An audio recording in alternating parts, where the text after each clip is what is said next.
ಮೌನದ ಉತ್ತುಂಗತ ಸ್ಥಿತಿ ಯಾವುದು? ಮೌನದಿಂದ ನಾವು ಭಗವಂತನ ದರ್ಶನ ಮಾಡಬಹುದೇ? ನಾನೇ ಕೋಪ ಆಗಿಬಿಡೋದು. ಆ ಕೋಪದಲ್ಲಿ ನನ್ನ ಒಂದು ಸ್ಥಿತಿನ ಕಳ್ಕೊಂಡು ಹುಚ್ಚಾಬಟ್ಟೆ ಮಾತಾಡ್ಬಿಡೋದು, ಕಿರ್ಚಾಡ್ಬಿಡೋದು. ಏನು ಮಾಡ್ತೀನಂತ ಗೊತ್ತಾಗಲ್ಲ. ಅವನಂತ ಕೋಪ ಬಂದಾಗ ಮನುಷ್ಯನಲ್ಲಪ್ಪ ಅವನು ಅಂತ. ಹೌದು, ಅವನೇ ಹೇಳ್ತಿರ್ತಾನೆ, ನನಗೆ ಕೋಪ ಬಂದ್ಬಿಟ್ರೆ ನಾನು ಯಾರು ಮೀಸಕ ನಾನು ಏನಾಗಿರಲ್ಲ ಅವಾಗ. ಈ ಥರ ನಾವು ಒಂದು ತಪ್ಪು ಕಲ್ಪನೆಗಳಿದ್ದಾವೆ. ಎನ್ಲೈಟನ್ಮೆಂಟ್ ಪರ್ಸನಾಲಿಟೀಸ್ ಅಂದರೆ ಹಿಂಗೆ ಇರ್ತಾರೆ, ಅವರು ದೇವತಾ ಪುರುಷರು ಮೇಲಿಂದ ಇಳಿದು ಬಂದಿರ್ತಾರೆ ಅಂತ. ಯಾರೂ ಇಲ್ಲ. ಎಲ್ಲ ರಾಮನಿಗೂ ಕೋಪ ಬರ್ತಾಯಿತ್ತು, ಕೃಷ್ಣನಿಗೂ ಕೋಪ ಬರ್ತಾಯಿತ್ತು, ಎಲ್ರಿಗೂ ಕೋಪ ಬರ್ತಾಯಿತ್ತು, ಎಲ್ರಿಗೂ ಬರುತ್ತೆ ಕೂಡ. ಯಾಕಂದರೆ ಮಾನವನ ಶರೀರವನ್ನು ತಗೊಂಡಾಗ ಇವೆಲ್ಲವೂ ಕೂಡ ಏನು ಈ ಪ್ರಾಪಂಚಿಕ ಧರ್ಮಗಳಿವೆಲ್ಲವೂ ಕೂಡ ಇವೆಲ್ಲವೂ ಬಂದೇ ಬರ್ತವೆ. ಈ ಪ್ರಪಂಚದಲ್ಲಿ ನೀನು ಏನೇ ಒಂದು ಪಡ್ಕೋಬೇಕು ಅಂದರೆ ಅಭ್ಯಾಸ ಮಾಡಬೇಕು. ಅಭ್ಯಾಸ ಮಾಡಬೇಕು ಅಂತ ಹೇಳಿದ್ರೆ, ಫಸ್ಟ್ ಆಫ್ ಆಲ್ ಇವಾಗ ತುಂಬ ಫಾಸ್ಟ್ ಫಾರ್ವರ್ಡ್ ಆಗಿ ಓಡ್ತಕ್ಕಂಥ ಈ ಒಂದು ವರ್ಲ್ಡಲ್ಲಿ ನಾವು ಏನೇನು ಸ್ಟೆಪ್ಸ್ನ ತೊಗೋಬೋದು ಆ್ಯಕ್ಚುಲಿ ಆ ಒಂದು ಸ್ಥಿತಿಗೆ ರೀಚ್ ಆಗಬೇಕಂದ್ರೆ? ನಾವು ಯಾವತ್ತೂ ಸುಲಭವನ್ನು ಸುಲಭವಾಗಿ ಹೇಳ್ಬಿಟ್ರೆ ಸುಲಭವಾಗಿ ಅರ್ಥ ಮಾಡ್ಕೊಳ್ಳಲ್ಲ ಅವು. ನಮಗೆ ಕಾಂಪ್ಲಿಕೇಟೆಡ್ ಆಗಿ ಹೇಳ್ಬೇಕು. ನಮಗೆ ನೋಡಪ್ಪ, ಈ ಕಾಲು ತೊಗೊಂಡು ತಲೆಮೇಲೆ ಹಾಕ್ಕೋ, ಈ ಕೈ ತಿರುಗಿಸ್ಕೋ, ಇದು ಮಾಡು, ಅದು ಮಾಡು, ಇದು ಮಾಡಿ ಎಲ್ಲ ಹೇಳಿ ನಿನ್ನನ್ನೆಲ್ಲ ಹಿಂಡಿ ಇಪ್ಪೆ ಮಾಡಿ ಹಾ ಅಂತ ಅನಿಸಿದ ಮೇಲೆ ಅವಾಗ ಇದು ಮಾಡೋದು ಚೆನ್ನಾಗಿ. ಆ ಒಂದು ಮೌನನ ಅನುಭವಿಸ್ಬೇಕು ನಾನು. ಆ ಒಂದು ಸ್ಥಿತಿಗೆ ಹೋಗುವಂಥ ಪ್ರೊಸೆಸ್ಸಿಗೆ ಒಳಗಾಗಬೇಕು ಅಂತ ಹೇಳಿದ್ರೆ ಏನು ಸಿಂಪಲ್ ಆಗಿ ಏನು ಮಾಡ್ಬೇಕು ಆ್ಯಕ್ಚುಲಿ? ಒಂದು ಸಾರಿ ಗೌರ್ಮೆಂಟ್ ಜಾಬಲ್ಲಿ ಎಂಟ್ರಿ ಆಗಿದ್ದಾನೆ ಅಂದರೆ ಮುಗಿದೋಯ್ತು. ಲೈಫ್ ಲಾಂಗ್ ಅವನು ಏನೂ ಮಾಡೋಕ್ಕಾಗಲ್ಲ. ಅವನು ಲೈಫ್ ಸೆಟ್ಲ್ ಏನು ಮಾಡೋಕ್ಕಾಗಲ್ಲ. ಪ್ರೈವೇಟ್ ಜಾಬ್ ಆ ಥರ ಅಲ್ಲ, you are the answerable. So ಅದೇ ಥರ ನನ್ನ ಪ್ರತಿಯೊಂದು ಕೆಲಸವನ್ನು ನಾನು ಏನೇ ಮಾಡ್ತಾಯಿದ್ದೀನಿ, ಕರ್ಮಗಳನ್ನು, ಅದಕ್ಕೆ ಜವಾಬ್ದಾರಿ ನಾನು, ಅದಕ್ಕೆ ಆನ್ಸರಬಲ್ ನಾನು. ಅದಕ್ಕಾಗಿ ಅದು ಪ್ರತ್ಯೇಕವಾಗಿ ಮಾಡಲೇಬೇಕು. ಅದು ಕರ್ಮ ಮಾಡಲೇಬೇಕು. ಕರ್ಮ ಮಾಡದೇ ಇರಬಾರ್ದು. ಈಗ ನಾನು ಕಂಪ್ಲೀಟಾಗಿ ಪ್ರಾಪಂಚಿಕ ಒಂದು ದೃಷ್ಟಿಯಿಂದ ಆಲೋಚನೆ ಮಾಡ್ತಕ್ಕಂಥ ನಾನು ಆಧ್ಯಾತ್ಮಿಕ ದೃಷ್ಟಿಯಿಂದ ಆಲೋಚನೆ ಮಾಡ್ತಕ್ಕಂಥ ನಾನಾಗಿ ಬದಲಾಗಬೇಕು ಅಂತಂದರೆ ಆಧ್ಯಾತ್ಮಿಕವಾಗಿರ್ತಕ್ಕಂಥ ನನ್ನೊಳಗಿರ್ತಕ್ಕಂಥ ನಾನು ಅದನ್ನು ಸೆಳಿಬೇಕು. ಸಿನಿಮಾ ಆ್ಯಕ್ಟ್ರುಗಳು ಅಂತ ಅಂದ್ಕೊಳ್ಳಿ, ಕ್ರಿಕೆಟ್ ಸ್ಟಾರ್ ಅಂತ ಅಂದ್ಕೊಳ್ಳಿ, ಅವರು ರಸ್ತೆ ಮೇಲೆ ಹೋಗ್ತಾ ಇದ್ದರೆ ನೂರಾರು ಜನ ಬಂದು ಮುತ್ಕೊಳ್ತಾರೆ. ಆದ ಕಾರಣ ಅವ್ರು ನಾವು ಗುರುತಿಸಿದೀವಿ. ಆದ ಕಾರಣ ಅವ್ರು ಏನೋ ಗ್ರೇಟ್ ಅಂತ ಅಂದ್ಕೊತಾ ಇದೀವಿ ನಾವು. ಅವ್ರು ರಸ್ತೆ ಮೇಲೆ ಹೋಗ್ತಾ ಇದ್ದಾರೆ, ಯಾರೂ ನೋಡ್ತಾ ಇಲ್ಲ ಅಂತ ಅಂದ್ಕೊಳ್ಳಿ. ಓಕೆ, ಯಾರು ಏನು ತಮ್ಮ ಕೆಲಸ ತಾವು ಮಾಡ್ತಾಯಿದ್ದಾರೆ ಅಂತ ಅಂದ್ಕೊಳ್ಳಿ. ಅವಾಗೇನಾಯಿತು, ಜನಗಳಿಗೆ ಗುರುತಿಸಬೇಕು ಅನ್ನೋ ಕಾಯಿಲೆ ಹೋಗುತ್ತೆ. ಮಿಸಸ್ ನಾನು ಬೈದ್ಲು ಅಂತ ಅಂದ್ಕೊಳ್ಳಿ. ಏನೋ ನನಗೆ ಊಟ ಮಾಡ್ಬೇಕಾದ್ರೆ ಏನೋ ಮಾತಾಡಿದೆ, ಇದು ಸರಿಗಿದೆ ಅಂತ ಮಾತಾಡಿದೆ, ಇದು ಸರಿಯಿಲ್ಲ ಅಂತ ಮಾತಾಡಿದೆ, ಏನೋ ಮಾತಾಡಿದೆ, ಬೈಯಕ್ಕೆ ಶುರು ಮಾಡಿದ್ದು ಅಂತ ಅಂದ್ಕೊ. ಇಷ್ಟು ದಿನ ಏನಾಗ್ತಾ ಇತ್ತು, ನಾವು ಕೂಡ ಕೋಪ ಮಾಡ್ಕೋತಾ ಇದ್ವಿ. ಏನು ಸರಿಗಿದೆ ಅಂತ ಹೇಳ್ಬಾರ್ದಾ ಅಂತ ಹೇಳ್ತಾ ಇದ್ವಿ. ಓಕೆ, ಈಗ ಅದನ್ನೇ ಊಟ ಮಾಡ್ತಾ ಇರ್ತೀವಿ. ಅವ್ರು ಬೈತಾ ಇರ್ತಾರೆ, ಅವ್ರ ಕೆಲಸ ಅವ್ರು ಬೈತಾ ಇರ್ತಾರೆ, ನಾವು ಊಟ ಮಾಡ್ತಾ ಇರ್ತೀವಿ. ಆ ಬೈಗಳನ್ನು ಎಂಜಾಯ್ ಮಾಡ್ತಾ ಇರ್ತೀವಿ. ಈ ಒಂದು ಸ್ಥಿತಿ ಮುಟ್ಟೋದು beautiful.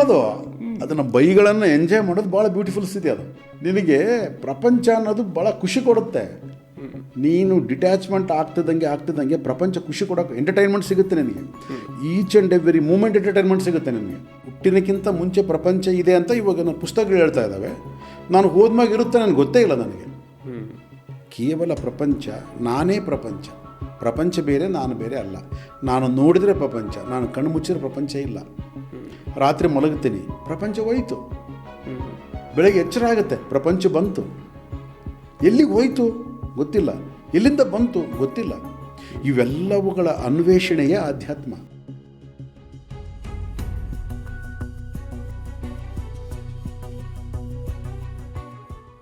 Welcome to KBR musings. ಹೋದ ಎಪಿಸೋಡಲ್ಲಿ ನಾವು ಮೌನದ ಬಗ್ಗೆ ಮಾತಾಡ್ತಾ ಇದ್ವಿ. ಮೌನ ಅಂದರೆ ಏನು, ಮೌನದ ಬಗ್ಗೆ ಮಾತಾಡ್ಕೋತಾ ನಮಗೆ ನಿಶಬ್ದ ಅನ್ನೋದು ಬಂತು. ಆ್ಯಕ್ಚುಲಿ ಸೈಲೆನ್ಸ್, ಅದ್ರ ಮಧ್ಯೆ ಇರ್ತಕ್ಕಂಥ ಒಂದು ಡಿಫ್ರೆನ್ಸ್ ಏನಾದ್ರು ಅನ್ನೋದ್ರ ಬಗ್ಗೆ ತಿಳ್ಕೊತಾ ಹೋದ್ವಿ. ಸೊ ಈ ಒಂದು ಎಪಿಸೋಡಲ್ಲಿ ನಮ್ಮ ಜೊತೆಗೆ ಭೀಮೇಶ್ ರೆಡ್ಡಿ ಸರ್ ಅವರಿದ್ದಾರೆ. ಸೊ ಅವ್ರು ಹೇಳಿದರು, ನಾವು ಮೌನದ ಬಗ್ಗೆ ಇನ್ನೂ ಶುರುವೇ ಮಾಡಿಲ್ಲ ಅಂತ ಹೇಳ್ಬಿಟ್ಟು ಹೋದ ಎಪಿಸೋಡಲ್ಲಿ. ಸೊ ಅಲ್ಲಿ ತಿಳ್ಕೊತಾ ಹೋದಾಗ ಮೌನದ ಉತ್ತುಂಗತ ಸ್ಥಿತಿ ಯಾವುದು, ಮೌನದಿಂದ ನಾವು ಭಗವಂತನ ದರ್ಶನ ಮಾಡಬಹುದೇ ಅನ್ನೋದ್ರ ಬಗ್ಗೆ ಹೇಳ್ತಾ ಇದ್ರು. ಸೊ ಅದರ ಕುರಿತು ಇವತ್ತಿನ ದಿವಸ ಚರ್ಚೆ ಮಾಡೋಣ, ಬನ್ನಿ. Welcome to KBR musing sir. Thank you sir. ನೀವು ಹೇಳ್ತಾ ಹೋದ್ರಿ ಮೌನದ ಉತ್ತುಂಗತ ಸ್ಥಿತಿ, ಅದ್ರ ಬಗ್ಗೆ ಚರ್ಚೆ ಮಾಡೋಣ ಅಂತ ಹೇಳಿದ್ರಿ. ಅದು ಏನಿರ್ಬೋದು ಮೌನದ ಉತ್ತುಂಗತ ಸ್ಥಿತಿ? ಉತ್ತುಂಗದ ಸ್ಥಿತಿ ಅಂತ ನಾವು ಮಾತಿನಲ್ಲಿ ಹೇಳಬಹುದೇ ಹೊರತು ಸ್ಥಿತಿನೇ. ಓಕೆ. ಸೊ ಮೌನ ಅನ್ನೋದು ಒಂದು ಸ್ಥಿತಿ. ಆದರೆ ಈ ನಿಶಬ್ದ ಅನ್ನೋದು ಸ್ಥಿತಿ ಅಲ್ಲ, ಅದು ನಾವು ಮಾಡ್ತಕ್ಕಂಥ ಕೆಲಸ. ನೋಡಿ, ಓಕೆ, ನಾವು ಮಾತನ್ನು ನಿಲ್ಲಿಸ್ಬೋದು, ಅದು ಮೌನ ಅಲ್ಲ. ಮಾತು ನಿಂತ ಮಾತ್ರಕ್ಕೆ ಅದು ಮೌನ ಅಲ್ಲ, ಅದು ನಿಶಬ್ದತೆ. ಅಂದರೆ ಶಬ್ದ ಇಲ್ಲದೆ ಇರತಕ್ಕಂಥ ಸ್ಥಿತಿ. ಇದನ್ನು ನಾವು ವಾಲಂಟಿಯರಾಗಿ ಮಾಡ್ಬೋದು. ಓಕೆ, ಆದರೆ ನಮ್ಮ ಆಲೋಚನೆಗಳನ್ನು ನಿಲ್ಲಿಸುವಂಥ ಒಂದು ಕ್ರಮ ನಮ್ಮಲ್ಲಿಲ್ಲ. ಹೌದು, it is depending on our involuntary system. ಹೌದಾ? ಅದಕ್ಕಾಗಿ ನಾವು ಮೌನವನ್ನು ಒಂದು ವೇಳೆ ಅಭ್ಯಾಸ ಮಾಡಬೇಕು ಅಂತ ಅಂದುಕೊಂಡಾಗ ಅದನ್ನು ಪ್ರಾರಂಭ ಮಾಡ್ಬೋದು. ನಾವು ಮೌನಾಭ್ಯಾಸವನ್ನು ಮಾಡ್ಬೋದು. ನಾವು ಈಗಾಗಲೇ ಮಾತಾಡಿದ್ವಿ, ಮೌನವನ್ನು ಅಭ್ಯಾಸ ಹೇಗೆ ಮಾಡ್ಬೋದು ಅಂತ ಮಾತಾಡಿದ್ವಿ. ಹೌದು. ಸೊ ಮೌನದಲ್ಲಿ ಇಳಿದಾಗ ಏನು ನಮಗೆ ಆಗ್ತಕ್ಕಂಥ ಒಂದು ಸಂತೋಷ ಏನು, ಆನಂದ ಸ್ಥಿತಿ ಏನು. ಸೊ ಸಂತೋಷ ಬೇರೆ, ಆನಂದ ಬೇರೆ. ಓಕೆ, ಏನು ವ್ಯತ್ಯಾಸ ಸಂತೋಷಕ್ಕೂ ಆನಂದಕ್ಕೂ ಅಂದರೆ, ಸಂತೋಷ ಅನ್ನೋದು ಅದು ವಿಭಜನೆಯಾಗಿರುತ್ತೆ. ಸ್ವಲ್ಪ ಹೊತ್ತಿರುತ್ತೆ, ಸ್ವಲ್ಪ ಹೊತ್ತಿರಲ್ಲ, ಸ್ವಲ್ಪ ಹೊತ್ತಿರುತ್ತೆ, ಸ್ವಲ್ಪ ಹೊತ್ತಿರಲ್ಲ. ಆನಂದ ಅನ್ನೋದು ಕಂಟಿನ್ಯೂಟಿ, ಅಂದರೆ ಸದಾಕಾಲ. ಸಂತೋಷದ ಕಂಟಿನ್ಯೂಟಿ ಆನಂದ. ಓಕೆ, ಎಲ್ಲ ಕಾಲ ಇರ್ತಕ್ಕಂಥದ್ದು ಆನಂದ. ಸ್ವಲ್ಪ ಹೊತ್ತು ಬಂದು ಸ್ವಲ್ಪ ಹೊತ್ತು ಹೋಗೋದು, ಸ್ವಿಚ್ ಆನ್ ಸ್ವಿಚ್ ಆಫ್ ಆಗೋದು ಸಂತೋಷ. ಅಂದರೆ ಇವಾಗ ನನಗೆ ದುಃಖ ಆಗ್ತಾ ಇದೆ, ನಮಗೆ ತುಂಬ ಸಫರಿಂಗ್ ಪಡ್ತಾ ಇದ್ದೀನಿ ಅಂತ ಹೇಳಿದ್ರು, ಅಲ್ಲಿ ಆನಂದ ಇರೋದಿಲ್ವಲ್ಲ ಆ್ಯಕ್ಚುಲಿ? ಎಲ್ಲಿ? ಅಂದರೆ ಆನಂದ ಅದಕ್ಕೆ ಹೇಳ್ತಾ ಇರೋದು ಸ್ವಲ್ಪ ಹೊತ್ತು ದುಃಖ ಆಗುತ್ತೆ, ಸ್ವಲ್ಪ ಹೊತ್ತು ಸಂತೋಷ ಆಗುತ್ತೆ, ಸ್ವಲ್ಪ ಹೊತ್ತು ಇನ್ನೊಂದಾಗುತ್ತೆ, ಸ್ವಲ್ಪ ಹೊತ್ತು ಇನ್ನೊಂದಾಗುತ್ತೆ. ಒಂದು ಸ್ಥಿತಿ ಕಂಟಿನ್ಯೂ ಇರಲ್ಲ. ಯಾವ ಸ್ಥಿತಿ ಕಂಟಿನ್ಯೂ ಇರಲ್ವೋ ಅದನ್ನು ನಾವು ಭಿನ್ನ ಭಿನ್ನವಾಗಿ ಅನುಭವಿಸ್ತೀವಿ. ನಾವು ದುಃಖವನ್ನು ದುಃಖವಾಗಿ ಅನುಭವಿಸ್ತೀವಿ, ಸಂತೋಷ ಅನುಭವಿಸ್ತೀವಿ, ಇನ್ನೊಂದು ಸ್ಥಿತಿ ಇನ್ನೊಂದು ಅನುಭವಿಸ್ತೀವಿ. ಬಟ್ ಆನಂದ ಒಮ್ಮೆ ನಮಗೆ ಆನಂದದ ಸ್ಥಿತಿಯ ಒಂದು ಅಭ್ಯಾಸ ಆದಾಗ ಏನಾಗುತ್ತೆ, ಇವೆಲ್ಲ ಸ್ಥಿತಿಗಳು ಡಿಸಪಿಯರ್ ಆಗಿಬಿಡ್ತವೆ. ಓಕೆ, ಒಂದು ಸ್ಥಿತಿ ಕಂಟಿನ್ಯೂ ಆಗ್ತಾ ಇರ್ತದೆ, ಇವೆಲ್ಲವೂ ಕೂಡ ಬಂದು ಹೋಗ್ತಾ ಇರ್ತವೆ. ಇದನ್ನು ಗಮನಿಸ್ತಾ ಇರ್ತೀವಿ ನಾವು. ಈಗ ನನಗೆ ಸಂತೋಷ ಬಂದು ಹೋಯಿತು, ದುಃಖ ಬಂದು ಹೋಯಿತು, ನೋವು ಬಂದು ಹೋಯಿತು, ಇನ್ನೊಂದು ಕೋರಿಕೆ ಬಂದು ಹೋಯಿತು, ಇನ್ನೊಂದು ಏನೋ ಬಂದು ಹೋಗ್ತಾ ಇರ್ತದೆ. ಬಟ್ ಅದು ಕಂಟಿನ್ಯೂ ಆಗ್ತಾ ಇರ್ತದೆ. ಅದು ಹೌದು, ಆನಂದ ಅನ್ನೋ ಸ್ಥಿತಿ ಕಂಟಿನ್ಯೂಷನ್ ಇರುತ್ತೆ. ಅದು ಸೊ ಇವೆಲ್ಲವೂ ಗೊತ್ತಾಗ್ತಾ ಇರ್ತಾವೆ ನಮಗೆ. ಇವಾಗೇನಾಗ್ತಾ ಇದೆ, ಆನಂದ ಡಿಸಪಿಯರ್ ಆಗೋಗ್ಬಿಟ್ಟಿದೆ, ಆನಂದ ಇಲ್ಲ, ಇವು ಬಂದು ಹೋಗ್ತವೆ ಅನ್ನೋದು ಗೊತ್ತಾಗ್ತಾ ಇಲ್ಲ. ನಾವು ಸಂತೋಷವಾಗಿರ್ತೀವಿ, ನಾವು ಕೋಪವಾಗಿರ್ತೀವಿ, ನಾವು ದುಃಖವಾಗಿರ್ತೀವಿ, ನಾವು ಕೋರಿಕೆಯಿಂದ ಇರ್ತೀವಿ. ಅಂದರೆ ಅದು ನಾವಾಗಿದ್ದೀವಿ. ಈಗ ನಮ್ಮಲ್ಲಿ ಸಂತೋಷ ಬಂದು ಹೋಗ್ತಾ ಇಲ್ಲ, ನಮ್ಮಲ್ಲಿ ದುಃಖ ಬಂದು ಹೋಗ್ತಾ ಇಲ್ಲ, ನಮ್ಮಲ್ಲಿ ಕೋರಿಕೆಗಳು ಬಂದು ಹೋಗ್ತಾ ಇಲ್ಲ, ಓಕೆ, ನಮ್ಮಲ್ಲಿ ನೋವು ಬಂದು ಹೋಗ್ತಾ ಇಲ್ಲ. ನಾವೇ ಅದಾಗಿರ್ತೀವಿ. ನೋಡಿ ಎಷ್ಟು ವ್ಯತ್ಯಾಸ ಇದೆ. ನಾನು ಸಂತೋಷವಾಗಿದ್ದೀನಿ, ನಾನು ಸಂತೋಷವಾಗಿಬಿಟ್ಟಿದ್ದೀನಿ. ಈಗ ನಾನು ದುಃಖವಾಗಿಬಿಟ್ಟಿದ್ದೀನಿ ನಾನೀಗ. ಬಟ್ ಒಮ್ಮೆ ನಮಗೆ ಆನಂದದ ಟೇಸ್ಟ್, ಆನಂದದ ಸ್ಥಿತಿ ಬಂದಾಯಿತು ಅಂತಂದರೆ ಏನಾಗುತ್ತೆ, ಈ ಸ್ಥಿತಿಗಳು ಬಂದು ಹೋಗ್ತವೆ ಅಂತ ಗೊತ್ತಾಗುತ್ತೆ. ಆನಂದದ ಸ್ಥಿತಿ ಬಂದು ಹೋದ್ಮೇಲೆ ದುಃಖ ಬರಲ್ಲ ಅಂತಲ್ಲ, ಆನಂದ ಸ್ಥಿತಿ ಬಂದರೆ ಸಂತೋಷ ಬರಲ್ಲ ಅಂತಲ್ಲ. ಇವೆಲ್ಲ ಬಂದು ಹೋಗ್ತಾ ಇದೆ, ಬಂದು ಹೋಗುವ ಸ್ಥಿತಿ ಗೊತ್ತಾಗುತ್ತೆ ನಮಗೆ. ಓಕೆ, ನನಗೆ ಕೋಪ ಬರ್ತಾ ಇದೆ ಗೊತ್ತಾಗುತ್ತೆ ನನಗೆ. ಇವಾಗ ಕೋಪ ಬರ್ತಾ ಇದೆಯಲ್ಲ, ನಾನು ಅಂದುಕೊಂಡಂಗೆ ಆಗಿಲ್ಲ ಅಂದರೆ ಕೋಪ ಆಗಿಬಿಡ್ತಾ ಇದ್ದೀನಿ ನಾನು. ಅಂದರೆ ಅದರಲ್ಲಿ ನನಗೆ ಕೋಪ ಬರ್ತಾ ಇಲ್ಲ, ನಾನೇ ಕೋಪ ಆಗ್ತಾ ಇದ್ದೀನಿ, ಪೂರ್ತಿ ಇನ್ವಾಲ್ವ್ ಆಗ್ತಾ ಇದ್ದೀನಿ ಅಲ್ಲಿ. ನೋಡಿ, ನನಗೆ ಕೋಪ ಬರೋದು ಬೇರೆ, ನಾನೇ ಕೋಪವಾಗೋದು ಬೇರೆ. ನನಗೆ ಕೋಪ ಬರುತ್ತೆ ಅಂದರೆ ನಾನು ಬೇರೆ, ಕೋಪ ಬೇರೆ ಆದ ಕಾರಣ ನನಗೆ ಕೋಪ ಬರ್ತಾ ಇರೋದು ಗೊತ್ತಾಗುತ್ತೆ. ಈಗ ನಮ್ಮ ಮನೆಗೆ ನೀವು ಬರ್ತಾ ಇದ್ದೀರಿ, ಓಕೆ, ನಾನು ಇಲ್ಲಿ ಕೂತ್ಕೊಂಡಿದ್ದೀನಿ ಬಾಗಿಲಲ್ಲಿ, ಅಂದರೆ ಒಂದು ವರಾಂಡದಲ್ಲಿ ಕೂತ್ಕೊಂಡಿದ್ದೀನಿ, ಹಾಲಲ್ಲಿ. ನೀವು ನಮಗೆ ಕಾಣ್ತಾ ಇದ್ದೀರಿ. ಹರೀಶ್ ಬಂದ, ಕೂತ್ಕೊಂಡ ಹರೀಶ್ ಜೊತೆ ಮಾತಾಡಿದೆ, ಹರೀಶ್ ಹೋದ. ಕಾಣ್ತಾ ಇಲ್ಲ? ಹೌದು, ಕಾಣುತ್ತೆ. ಸೊ ಕೋಪ ಬಂತು, ಕೋಪ ನನ್ನನ್ನು ಆವಹಿಸಿತು, ಕೋಪದಲ್ಲಿ ನಾನು ಮಾತಾಡಿದೆ, ಈಗ ಕೋಪ ಹೋಯಿತು. ಇದು ಬೇರೆ. ಓಕೆ, ನಾನೇ ಕೋಪ ಆಗಿಬಿಡೋದು.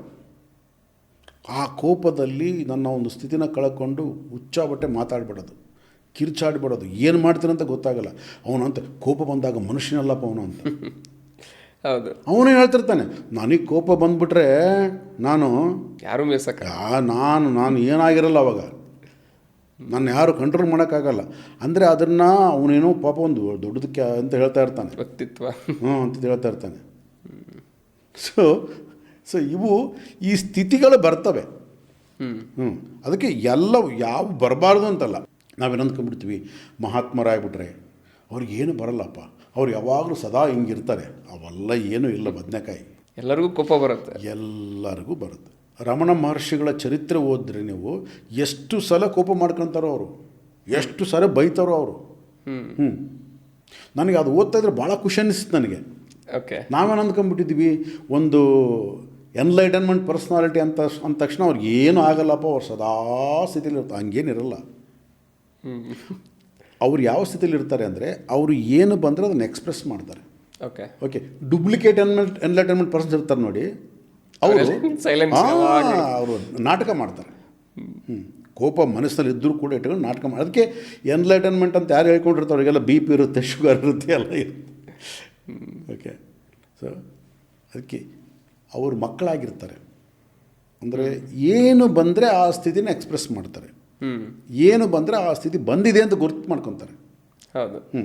ಅಲ್ಲಿ ಬೇಕಾಗಿತ್ತು ಮಾಡ್ತಾರೆ. ರಮಣ ಮಹರ್ಷಿಗಳು ಬೇಕಾದಷ್ಟು ಸಲ ಅವರು ಅಡುಗೆ ಮನೇಲಿ ಹೋಗ್ಬಿಟ್ಟು ಅಡುಗೆಗೆ ಸಹಾಯ ಮಾಡೋದು, ತಾವೇ ಅಡುಗೆ ಈ ಥರ ಮಾಡ್ಬೇಕು, ಹಿಂಗೆ ಮಾಡ್ಬೇಕು ಅಂತ ಹೇಳೋದು ಅವೆಲ್ಲ ಹೇಳ್ತಾ ಇದ್ರು ಅವರು. ಓಕೆ, ಅಲ್ಲಿ ಮಾಡಬೇಕಾದ್ರೆ ಏನಾದ್ರು ಕೆಲಸ ಮಾಡಬೇಕಾದ್ರೆ ಬೈಯೋದು ಅವೆಲ್ಲ ಕಾಮನ್. ಅದು ನೀವು ಅವ್ರ ಚರಿತ್ರೆ ಓದಿ ಗೊತ್ತಾಗುತ್ತೆ. ನಾವು ಓದಲ್ಲ, ನಾವು ಏನು ಎಲ್ಲವೂ ಸುಮ್ಮನೆ ಯಾರೋ ಬಾಯಲ್ಲಿ ಕೇಳಬೇಕು. ಏನಲ್ಲ, ಈ ಥರ ನಾವು ಒಂದು ತಪ್ಪು ಕಲ್ಪನೆಗಳಿದ್ದಾವೆ. ಎನ್ಲೈಟನ್ಮೆಂಟ್ ಪರ್ಸನಾಲಿಟೀಸ್ ಅಂದರೆ ಹಿಂಗೆ ಇರ್ತಾರೆ, ಅವರು ದೇವತಾ ಪುರುಷರು ಮೇಲಿಂದ ಇಳಿದು ಬಂದಿರ್ತಾರೆ ಅಂತ. ಯಾರೂ ಇಲ್ಲ. ಎಲ್ಲ ರಾಮನಿಗೂ ಕೋಪ ಬರ್ತಾಯಿತ್ತು, ಕೃಷ್ಣನಿಗೂ ಕೋಪ ಬರ್ತಾಯಿತ್ತು, ಎಲ್ರಿಗೂ ಕೋಪ ಬರ್ತಾಯಿತ್ತು, ಎಲ್ರಿಗೂ ಬರುತ್ತೆ ಕೂಡ. ಯಾಕಂದರೆ ಮಾನವನ ಶರೀರವನ್ನು ತಗೊಂಡಾಗ ಇವೆಲ್ಲವೂ ಕೂಡ ಏನು ಈ ಪ್ರಾಪಂಚಿಕ ಧರ್ಮಗಳಿವೆಲ್ಲವೂ ಕೂಡ ಇವೆಲ್ಲವೂ ಬಂದೇ ಬರ್ತವೆ, ಬರಬೇಕು ಕೂಡ. ಅಂದರೆ ಕೋಪ ಎಲ್ಲರಿಗೂ ಬಂದು ಹೋಗುತ್ತೆ ಅನ್ನೋದು ಗೊತ್ತಿದೆ ಆ್ಯಕ್ಚುಲಿ. ಬಟ್ ಕೋಪ ಬಂದಾಗ ನಾನು ಅದು ಅವೇರಿಂದ ನಾನು ಅಬ್ಸರ್ವೇಷನ್ ಮಾಡ್ತಾ ಇದ್ದೇನೋ ಇಲ್ಲೋ ಅನ್ನೋದನ್ನ ನಾವು ತಿಳ್ಕೊಬೇಕು ಅಂತ. ಕೋಪ ಬಂದು ಹೋಗುತ್ತೆ ಅಂತ ಗೊತ್ತಾದವನು ಆರಾಮಾಗಿರ್ತಾನೆ ಅವನು. ಆ ಕ್ಷಣದಲ್ಲಿ ಕೋಪ ಬರುತ್ತೆ, ಹೋಗುತ್ತೆ, ಗೊತ್ತಾಗುತ್ತೆ. ಬಟ್ ಇವನೇ ಕೋಪ ಆಗಿಬಿಡ್ತಾನೆ, ಇವನೇ ಅದಾಗಿಬಿಡ್ತಾನೆ. ಕೋಪ ಅನ್ನೋದು ಒಂದು ರಾಕ್ಷಸ ಅಂತ ಅಂದ್ಕೊಳ್ಳಿ. ಇವನು ರಾಕ್ಷಸ ಆಗಿಬಿಡ್ತಾನೆ ಆ ಟೈಮಲ್ಲಿ. ಏನು ಕೈ ಸಿಕ್ಕದಲ್ಲ ಕಿತ್ತು ಬಿಸಾಕ್ಬಿಡ್ತಾನೆ, ಹೋಗಿದ್ಬಿಡ್ತಾನೆ, ಮಾಡಿಬಿಡ್ತಾನೆ, ಕಿರ್ಚಾಡ್ಬಿಡ್ತಾನೆ, ಬಾಯಿ ಬಂದಂಗೆ ಮಾತಾಡ್ಬಿಡ್ತಾನೆ. ಆಮೇಲೆ ಕೋಪದಲ್ಲಿ ನನಗೆ ಏನು ಮಾತಾಡೋದಂತ ಗೊತ್ತಾಗಲಿಲ್ಲ, ಕ್ಷಮಿಸಿ ಅಂದರೆ ನಿಜವಾಗಿದ್ದು ಅನ್ನೋದು ಕ್ಷಮಿಸಿ ಅಂತ ಕೇಳ್ತಾನೆ, ಇಲ್ಲಾಂದರೆ ಅದನ್ನೇನು ಕೇಳಲ್ಲ. ಸೊ ಇಲ್ಲಿ ಬಂದು ಹೋಗುವಂಥ ಸ್ಥಿತಿನ ಅರ್ಥ ಮಾಡ್ಕೊಳ್ಳೋದು ಬೇರೆ, ಅದನ್ನು ತಾನಾಗಿ ಅನುಭವಿಸೋದು ಬೇರೆ.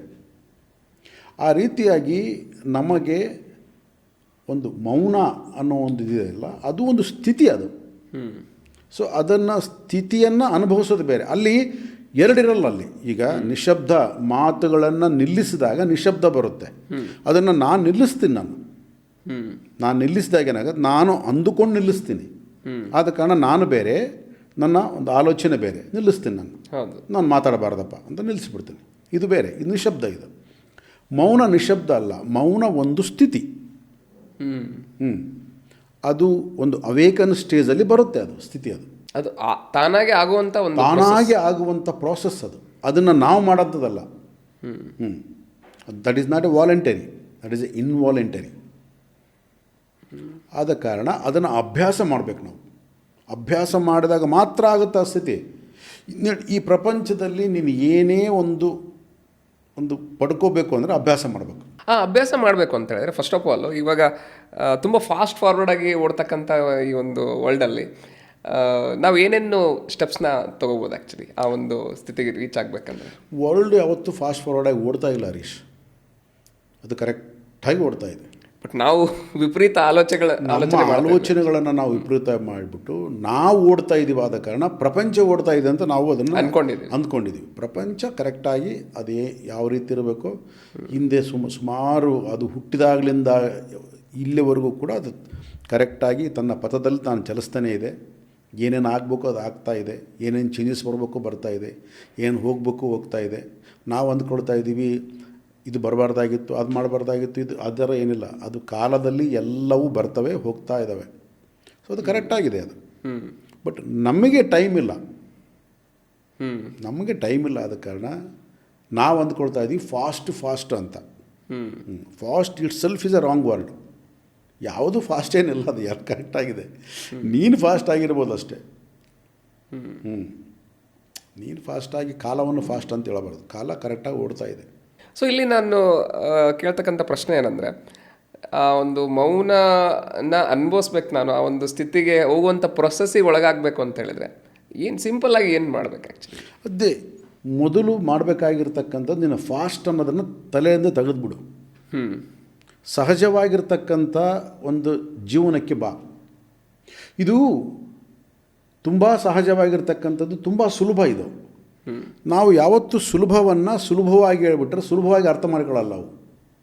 ನಮಗೆ ಕಾಂಪ್ಲಿಕೇಟೆಡ್ ಆಗಿ ಹೇಳ್ಬೇಕು. ನಮಗೆ ನೋಡಪ್ಪ, ಈ ಕಾಲು ತೊಗೊಂಡು ತಲೆಮೇಲೆ ಹಾಕ್ಕೋ, ಈ ಕೈ ತಿರುಗಿಸ್ಕೋ, ಇದು ಮಾಡು, ಅದು ಮಾಡು, ಇದು ಮಾಡಿ ಎಲ್ಲ ಹೇಳಿ ನಿನ್ನನ್ನೆಲ್ಲ ಹಿಂಡಿ ಇಪ್ಪೆ ಮಾಡಿ ಹಾ ಅಂತ ಅನಿಸಿದ ಮೇಲೆ ಅವಾಗ ಇದು ಮಾಡೋದು ಚೆನ್ನಾಗಿರುತ್ತೆ. ಆ ಥರ ಏನಿಲ್ಲ.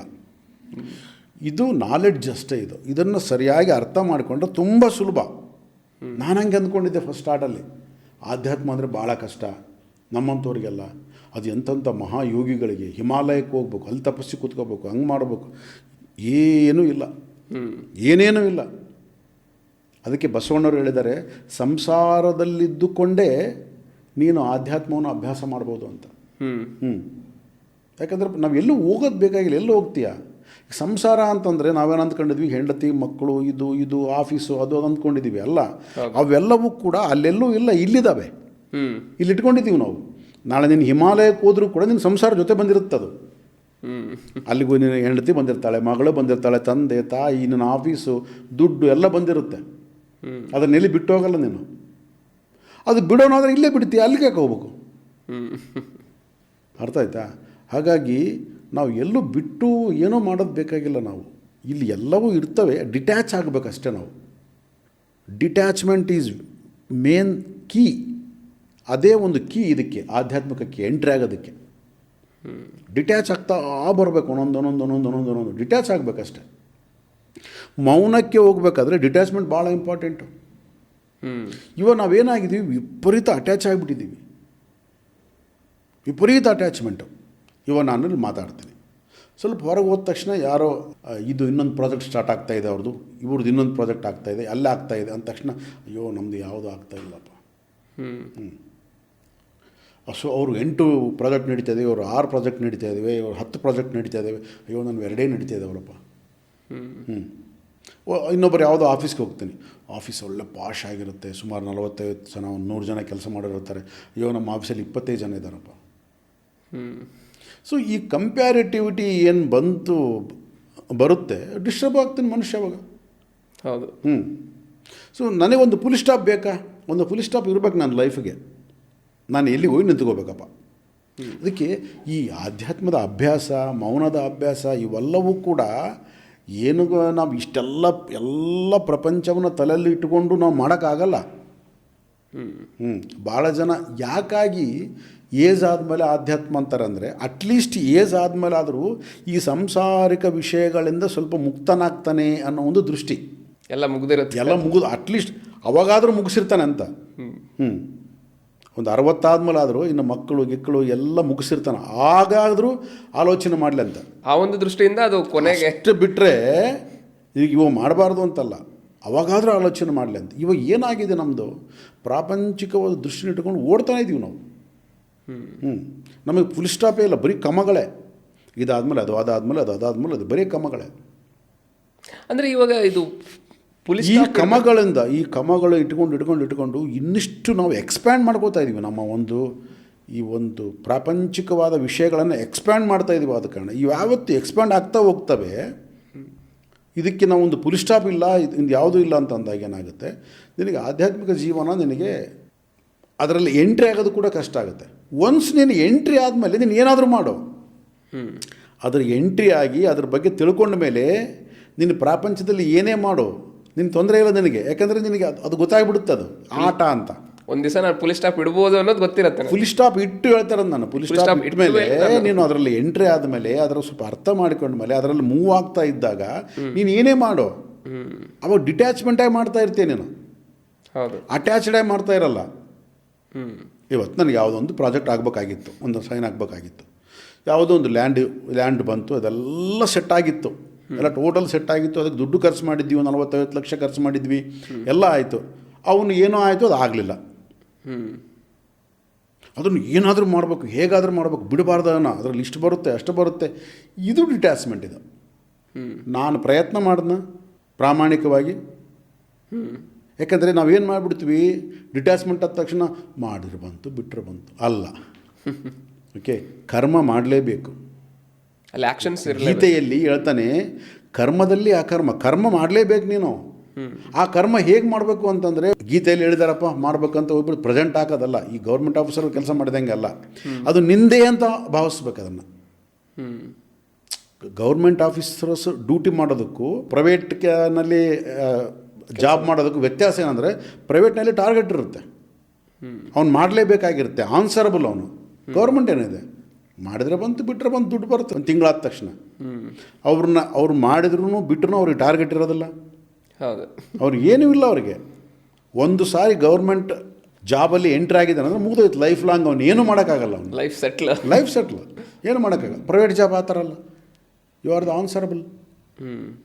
ಸೊ ಅದೇ ಥರ ನನ್ನ ಪ್ರತಿಯೊಂದು ಕೆಲಸವನ್ನು ನಾನು ಏನೇ ಮಾಡ್ತಾಯಿದ್ದೀನಿ, ಕರ್ಮಗಳನ್ನು, ಅದಕ್ಕೆ ಜವಾಬ್ದಾರಿ ನಾನು, ಅದಕ್ಕೆ ಆನ್ಸರಬಲ್ ನಾನು. ಅದಕ್ಕಾಗಿ ಅದು ಪ್ರತ್ಯೇಕವಾಗಿ ಮಾಡಲೇಬೇಕು ಅದನ್ನು. ಅದೇ ಕರ್ಮ. ಅದು ಕರ್ಮ ಮಾಡಲೇಬೇಕು, ಕರ್ಮ ಮಾಡದೇ ಇರಬಾರ್ದು. ಸೊ ಆ ರೀತಿಯಾಗಿ ಒಮ್ಮೆ ನಿನಗೆ ಪುಲಿ ಸ್ಟಾಪ್ ಅಂತ ಗೊತ್ತಾಯಿತು, ನನಗೆ ಸಾಕು ಅಂತ ಪುಲಿ ಸ್ಟಾಪ್ ಅಂತ ಗೊತ್ತಾಯಿತು, ದೆನ್ ನೀನು ಮಾಡ್ತಕ್ಕಂಥ ಕರ್ಮ ನಿನಗೆ ಆವತ್ತು ಬಂಧಿಸೋದಿಲ್ಲ. ಅದನ್ನು ನೀನು ಆಸೆಯಿಂದೋ ಇನ್ನೊಂದರಿಂದೋ ಮಾಡಲ್ಲ, ನೀನು ಮಾಡ್ತಾ ಇರ್ತೀಯ. ನೀನು ಅದು ಏನೇ ಬರಲಿ, 10 ರೂಪಾಯಿ ಬಂತಾ ಓಕೆ, ಒಂದು 100 ರೂಪಾಯಿ ಹೋಯ್ತಾ ಹೋಗಲಿ. ಬಟ್ 100 ರೂಪಾಯಿ ಹೋಯಿತು ಅಂದರೆ ಕೇರ್ಲೆಸ್ ಅಲ್ಲ, ಅಲ್ಲಿ ಜವಾಬ್ದಾರಿ ಇರುತ್ತೆ ನಿನಗೆ. ಹೌದು, ಹೋದರೆ ಹೋಗಿರುತ್ತೆ, ಇಲ್ಲ ಅಂತಲ್ಲ. ಬಟ್ ಹೋದ್ರ ಮೇಲೆ ಚಿಂತೆ ಇರಲ್ಲ. ಅಯ್ಯೋ ಕಳೆದ್ಬಿಟ್ನಲ್ಲಪ್ಪ, ಹೋಗ್ಬಿಡ್ತಲ್ಲಪ್ಪ, ಇದು ಮಾಡಬಾರ್ದಾಗಿತ್ತು, ಅದು ಮಾಡಬಾರ್ದಾಗಿತ್ತು. ಬ್ಲೈಮ್ಸ್ ಬಂದುಬಿಡ್ತವೆ ಎಲ್ಲ. ಅವ್ನು ಬ್ಲೇಮ್ ಮಾಡೋದು, ಇವನು ಬ್ಲೇಮ್, ಅವಿರಲ್ಲ ಅಲ್ಲ. ಬ್ಲೈಮ್ಸ್ ಇರೋದಿಲ್ಲ ಅವಾಗ. ಸೊ ನೀನು ಪ್ರಾಮಾಣಿಕವಾಗಿ 100% ಮಾಡಬೇಕು ಅಂತ ಮಾಡಿದೀಯಾ, ಹೋಯ್ತದು. ಆಗ ನಿನ್ನ ಯಾವುದೇ ಒಂದು ಬಂಧನ ಇಲ್ಲ ಅವಾಗ. ಇವಾಗ ಏನಾಗುತ್ತೆ, ನಿನಗೆ ಬಂಧನ ಏನು ಅಂದರೆ, ದುಡ್ಡು ಬರಲೇಬೇಕು. ಓಕೆ, ಇಷ್ಟು ಸಂಪಾದನೆ ಮಾಡಲೇಬೇಕು, ನಾನು ಅವನ ಥರ ಇನ್ನೊಂದು ಕಾರ್ ತೊಗೊಳ್ಳೇಬೇಕು, ಅವನ ಥರ ಇನ್ನೊಂದು ಮಹಡಿ ಕಟ್ಟಲೇಬೇಕು, ಇದು ಮಾಡಲೇಬೇಕು, ಅದು ಮಾಡಲೇಬೇಕು. ಇದು ಬಂಧನ. ಇದರನ್ನು ಇಟ್ಕೊಂಡು ಮಾಡಬೇಡ. ನೀನು ಮಾಡು ಕೆಲಸ. ಅದರಿಂದ ಇನ್ನೊಂದು 10 ಜನ ಬದುಕ್ತಾರೆ, ಇನ್ನೊಂದು 100 ಜನ ಬದುಕ್ತಾರೆ. ಮಾಡೋ ಕೆಲಸನ. ಬಟ್ ಅದು ಆಗಲೇಬೇಕು ಅಂತಿಲ್ಲ. ಈ ಒಂದು ಸ್ಥಿತಿನ ನಾವು ತಲುಪಿದಾಗ ಆ ಆಧ್ಯಾತ್ಮ ಎಂಟ್ರಿ ಆಗುತ್ತೆ. ಓಕೆ, ಸೊ ಇದು ನನಗೆ ಬರಲೇಬೇಕು ಅನ್ನೋದೇನಿಲ್ಲ ಅನ್ನೋದೇ ಪುಲಿ ಸ್ಟಾಪ್. ಬರಲೇಬೇಕು ಅನ್ನೋದೇನಿಲ್ಲ, ಬಂದರೆ ಬರಲಿ, ಹೋದರೆ ಹೋಗಲಿ. ಬಟ್ ಬರೋದಕ್ಕೂ ಹೋಗೋದಕ್ಕೂ ಜವಾಬ್ದಾರ ನಾನು. ಅದಕ್ಕೆ ಪ್ರಾಮಾಣಿಕವಾಗಿ ಕೆಲಸ ಮಾಡ್ತೇನೆ. ಒಂದು ಹಾನೆಸ್ಟ್ ಎಫರ್ಟ್ ಇರಬೇಕು. ಅದಕ್ಕೆ ಅದು ಪುಲಿ ಸ್ಟಾಪ್. ಅಲ್ಲಿ ಬರಬೇಕು ನಾನು. ಅಲ್ಲಿಗೆ ಬಂದಾಗ ಎಂಟ್ರಿ ಆಗ್ತೇನೆ ನಾನು. ಓಕೆ, ಅದು ಈಗ ನಮಗೆ ಯಾವುದಾದ್ರೂ ಇಂಜಿನಿಯರಿಂಗ್ ಸೀಟ್ ಕೊಡೋದಕ್ಕೆ ಏನಂತಾರೆ ಅದನ್ನು, ಎಕ್ಸಾಮ್ಸು CET ಮತ್ತು ನೀಟ್ ಎಕ್ಸಾಮ್ಸ್ ಇರ್ತಾವೆ. ಬಂದ್ಬಿಟ್ಟು ಮೆಡಿಕಲ್ ಯಾವುದೇ ಇರಲಿ, ಒಟ್ಟಿನಲ್ಲಿ ಒಂದು ಅಂತ ಹೇಳಿ ಬರುತ್ತೆ. ಏನೇ ಒಟ್ಟು ನಿನಗೆ ಒಂದು ಸ್ಥಾನವನ್ನು ಕಲ್ಪಿಸಬೇಕು, ಕೊಡಬೇಕು, ಒಂದು ಇಂಜಿನಿಯರಿಂಗ್ ಸೀಟ್ ಕೊಡಬೇಕು, MBBS ಸೀಟ್ ಕೊಡಬೇಕು ಅಂತಂದರೆ ಯಾವ ರೀತಿ ಎಕ್ಸಾಮ್ನ ಬರೋದು ನೀನು ಹೋಗ್ತೀಯೋ ಅದೇ ರೀತಿ ಇದು ನಿನಗೆ ಎಂಟ್ರಿ ಆಗೋದಕ್ಕೆ ಈ ಎಕ್ಸಾಮ್. ಇದು ಡಿಟ್ಯಾಚಬಲ್ ಆಗಿ ಅಟ್ಯಾಚ್ ಆಗಿರ್ತಕ್ಕಂಥದ್ದು, ಇಲ್ಲ ಅಟ್ಯಾಚ್ಲಿ ಡಿಟ್ಯಾಚ್ ಆಗ್ತಕ್ಕಂಥದ್ದು. ಓಕೆ, ಇದನ್ನು ಸ್ವಲ್ಪ ನೀನು ಅರ್ಥ ಮಾಡಿಕೊಂಡ್ರೆ ಈ ಒಂದು ಎಕ್ಸಾಮ್ ಬರೆದಾಗ ನೀನು ಆಧ್ಯಾತ್ಮದಲ್ಲಿ ಎಂಟ್ರಿ ಆಗ್ತೀಯ. ಇವೆಲ್ಲ ಇಟ್ಕೊಂಡು ನಾನು ದಿನ 1 ಗಂಟೆ ಧ್ಯಾನ ಮಾಡ್ತೀನಿ, ಪುಸ್ತಕ ಓದ್ತೀನಿ, ನಾನು ಯಾವುದೋ ಒಂದು ಇದಕ್ಕೆ ಹೋಗಿ ನಾನು ಒಂದು 3 ದಿನ ಸೇವೆ ಮಾಡ್ತೀನಿ, ಅವೆಲ್ಲವೂ ಸುಮ್ಮನೆ ನಿನ್ನ ಮನಸ್ಸನ್ನು ಒಂದು ಶಾಂತಗೊಳಿಸೋದಕ್ಕಷ್ಟೇ, ನೀನು ತೃಪ್ತಿಪಡಿಸ್ಕೊಳ್ಳೋದಕ್ಕೆ. ನಾನು ಆಧ್ಯಾತ್ಮಿಕ ಪುರುಷ ಅಂದ್ಕೋ, ಯಾವನು ಬೇಕಾದ್ರೆ ಡೆಫಿನೇಷನ್ ನೀನೇ ಕೊಟ್ಕೋಬೇಕಷ್ಟೆ. ಭಾಳಷ್ಟು ಜನ ಹಂಗೆ ಕೊಟ್ಕೊಳ್ತಾರೆ, ನಾನು ಆಧ್ಯಾತ್ಮಿಕ ಪುರುಷ. ನನಗೆ ಭಾಳ ಜನ ಹೇಳ್ತಿರ್ತಾರೆ, ನೀನು ಏನೇನೋ ಸ್ಪಿರಿಚುವಾಲಿಟಿ ಹಂಗಿಂಗೆ ಅಂತೀಯ, ಬಿಸ್ನೆಸ್ ಎಲ್ಲ ಮಾಡ್ತೀಯಲ್ಲಪ್ಪ ನೀನು. ಅಂದರೆ ಸ್ಪಿರಿಚುವಾಲಿಟಿ ಬಿಸ್ನೆಸ್ ಮಾಡಬಾರ್ದು, ಸುಮ್ಮನೆ ಕುತ್ಕೊಂಡು ಕಣ್ಣು ಮುಚ್ಕೊಂಡು ಒಂದು ಹತ್ರ ಇರಬೇಕು. ಆ್ಯಕ್ಚುಲಿ ಅವ್ರಿಗೆ ಕೇಳಿದಾಗ ಅಂದರೆ ಕರ್ಮ ಮಾಡಬಾರ್ದು. ಸ್ಪಿರಿಚುವಾಲಿಟಿ ಅಂದ ತಕ್ಷಣ ಬಿಟ್ಬಿಡ್ಬೇಕು ಎಲ್ಲವು, ಮನೆ ಮಠ ಎಲ್ಲ ಬಿಟ್ಬಿಡ್ಬೇಕು. ಅದು ಸ್ಪಿರಿಚುವಾಲಿಟಿ. ಅಂದರೆ ಈ ಥರ ತಪ್ಪು ಗ್ರಹಿಕೆ ನಮ್ಮಲ್ಲಿದೆ, ತಪ್ಪು ಅಭಿಪ್ರಾಯಗಳಿವೆ, ತಪ್ಪು ಗ್ರಹಿಕೆಗಳಿವೆ, ತಪ್ಪು ಆಲೋಚನೆಗಳಿವೆ. ಸೊ ಇವೆಲ್ಲ ಇಟ್ಕೊಂಡು ಇರೋದ್ರಿಂದ ನಮ್ಮ ಒಂದು ಭಾರತೀಯ ಸಂಸ್ಕೃತಿ ಈ ರೀತಿ ಇರೋದು. ಆ ಥರ ಏನೂ ಇಲ್ಲ. ಹಾಗಾಗಿ ನಮ್ಮ ಯೂತ್ಸ್ ಕೂಡ ಅದ್ರ ಬಗ್ಗೆ ಇದು ಮಾಡಬಾರ್ದು ಅನ್ನೋ ಒಂದು ಸ್ಪಿರಿಚುವಾಲಿಟಿ ಅಂದ ತಕ್ಷಣ ಎಲ್ಲ ಬಿಟ್ಬಿಡ್ಬೇಕು, ಈ ಥರ ಹೋಗ್ತಾ ಇಟ್ಕೊಂಡ್ಬಿಟ್ಟಿದೆ. ದೃಷ್ಟಿಕೋನ ತುಂಬ ವ್ಯತ್ಯಾಸ ಇದೆ. ಸ್ಪಿರಿಚುವಾಲಿಟಿ ನಿಜವಾಗ್ಲೂ ನೀನು ಬಂದರೆ ನೀನು ಇನ್ನೂ ಚೆನ್ನಾಗಿ ಬಿಸ್ನೆಸ್ ಮಾಡ್ತೀಯಾ, ಇನ್ನೂ ಚೆನ್ನಾಗಿ ಜಾಬ್ ಮಾಡ್ತೀಯಾ, ಇನ್ನೂ ಚೆನ್ನಾಗಿ ಪ್ರೊಫೆಷನ್ ಮಾಡ್ತೀಯಾ. ಈಗ ನೋಡಿ, ಒಂದು ವೇಳೆ ಒಬ್ಬ ಒಳ್ಳೆ ಲಾಯರ್ ಸ್ಪಿರಿಚುವಲ್ ಆಗಿದ್ದಾನೆ ಅಂತಂದರೆ ಅವನೇನು ಮಾಡ್ತಾನೆ ಹೇಳಿ? ಒಳ್ಳೆ ಡಿಸಿಷನ್ ಮೇಕರ್ ಆಗಿ ಆಗ್ತಾನೆ. ಅವನು ಅನ್ಯಾಯ ಮಾಡೋಕ್ಕೆ ಹೋಗಲ್ಲ. ಅನ್ಯಾಯ ಮಾಡೋದಕ್ಕೆ, ಯಾಕಂದ್ರೆ ಅನ್ಯಾಯ ಮಾಡೋದ್ರಿಂದ ದುಡ್ಡೇ ಬೇಕಾಗಿಲ್ಲ ಅವನಿಗೆ. ಅವನಿಗೆ ಬದುಕೋದು ಹೆಂಗೋ ಗೊತ್ತು, ಅವನಿಗೆ ದುಡ್ಡು ಬೇಕಾಗಿಲ್ಲ. ಬಟ್ ಅವ್ನು ಕರ್ಮ ಮಾಡ್ಬೇಕು ಅವನು. ನೋಡಿ, ಒಬ್ಬ ಇಂಜಿನಿಯರು ಕರ್ಮ ಮಾಡ್ಬೇಕು ಅವನು. ಅವಾಗ ಹೆಂಗಿರುತ್ತೆ? 100% ಕೆಲಸ ಮಾಡ್ತಾನೆ ಅವನು. ಹೌದು. ಆಯ್ತಾ? ಯಾವಾಗ ನಿನಗೆ ಈ ದುಡ್ಡು ಅನ್ನೋದನ್ನು ಪಕ್ಕಕ್ಕಿಟ್ರೆ ಮಿಕ್ಕಿದ್ದೆಲ್ಲವೂ ಕರ್ಮನೇ. ದುಡ್ಡು ಅನ್ನೋದು ಏನದು? What is that? It's a by product. By product. ನಾವು ಬೈ ಪ್ರಾಡಕ್ಟ್ ಇಟ್ಕೊಂಡು ನಾವು ಇದನ್ನು ಕೆಲಸ ಮಾಡೋಕೆ ಹೋಗ್ತಾ ಇದೀವಿ ನಾವು ಇವಾಗೆಲ್ಲ. ಅವಾಗ ಬೈ ಪ್ರಾಡಕ್ಟ್ ಬಗ್ಗೆ ಆಲೋಚನೆ ಇಲ್ಲ. ಅವಾಗ ಓನ್ಲಿ ನಮ್ಮ ಒಂದು ಫೋಕಸ್ ಎಲ್ಲಿರುತ್ತೆ? ನಮ್ಮ ಕೆಲಸದ ಮೇಲೆ ಇರುತ್ತೆ.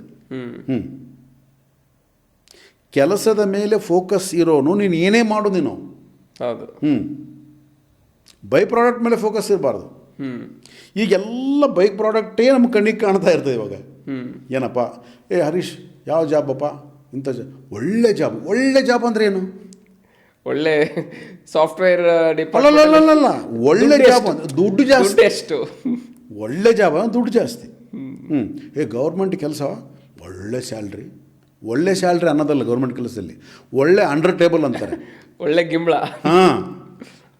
ಆ ಜಾಬಲ್ಲಿ ಏನು ದುಡಿತಾನೆ ಗೊತ್ತ ಅವನು ಅಂದರೆ ಕೆಳಗಡೆ ಕೆಲಸ ಹೋಗಿ ಒಂದು ವರ್ಷದಲ್ಲೇ ಮನೆ ಕೋಟಿಗಟ್ಟಲೆ ಮನೆ ಕಟ್ಸ್ಬಿಟ್ಟ.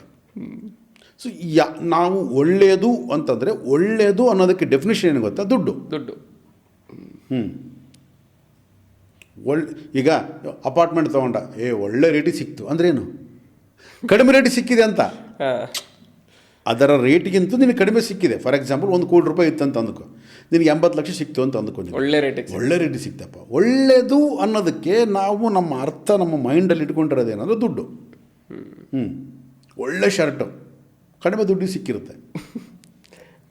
ಅದಕ್ಕೆ ಒಂದು ಅರ್ಥ ಮಾಡಿಕೊಳ್ಳಿ, ಚೀಪ್ ಆ್ಯಂಡ್ ಬೆಸ್ಟ್ ಅನ್ನೋದು ಎರಡು ಈಕ್ವಲ್ ಒಂದೇ ಆಗಿ ಇರೋಕ್ಕೆ ಸಾಧ್ಯ ಇಲ್ಲ. ಐದರ್ ಚೀಪ್ ಆರ್ ಬೆಸ್ಟ್. ಅದು ಬೆಸ್ಟ್ ಆಗಿದ್ದು ಚೀಪ್ ಸಿಗಲ್ಲ, ಚೀಪ್ ಆಗಿದ್ದು ಇರೋದಕ್ಕೆ ಬೆಸ್ಟ್ ಕೊಡೋಕ್ಕಾಗಲ್ಲ. ಬಟ್ ನಾವು ಎರಡು ಚೀಪ್ ಆ್ಯಂಡ್ ಬೆಸ್ಟ್ನ ಜೋಡಿಸಿಟ್ಕೊಂಡ್ಬಿಟ್ಟಿದ್ವಿ. ಯಾಕೆ? ದುಡ್ಡಿಗೆ. ಅದಕ್ಕೆ ಆಧ್ಯಾತ್ಮ is not a cheap, it is a best. ಆಧ್ಯಾತ್ಮ is always best, that is not a cheap. So ಈ ಒಂದು ಅರಿವು ಎಲ್ಲರಲ್ಲೂ ಮೂಡ್ತು ಅನ್ನೋದಕ್ಕಿಂತ ನನ್ನಲ್ಲಿ ಮೂಡ್ತು ಅಂದರೆ ಅದು ಇದು ಎಲ್ಲರೂ ಅನ್ನೋದು ಇಲ್ಲ ಹರೀಶ್. ನಮ್ಮನ್ನು ನಾವು ಅರ್ಥ ಮಾಡ್ಕೊಂಡು ನಾವು ಮುಂದುವರಿಬೇಕೇ ಹೊರತು ಎಲ್ಲರಲ್ಲೂ ಬರುತ್ತೆ ಅಂತಿಲ್ಲ, ಆಗುತ್ತೆ ಅಂತಿಲ್ಲ. ಇವತ್ತೇನು ನಾವು ಕನ್ವರ್ಸೇಷನ್ ಮಾಡ್ತಾ ಇದ್ದೀವಿ, ಇದು ನಮ್ಮ ಒಂದು ಏಳಿಗೆಗಾಗಿ ಮಾಡ್ತಾ ಇದ್ದೀವಿ. ಹೌದು.